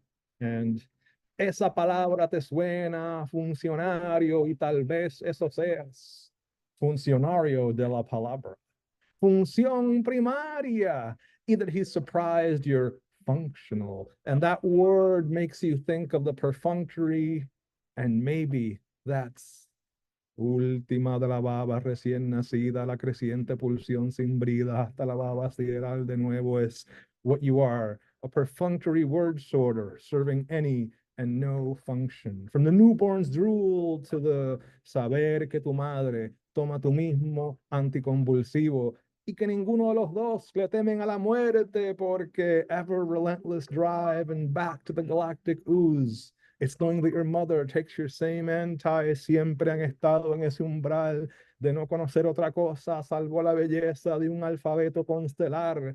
It's seizure medication and that neither of you is afraid of death because you've always been in that threshold, ese kindling intraducible que describe Aurora Levens Morales, esa activación neurocorpórea of knowing nothing but the beauty of a constellated alphabet.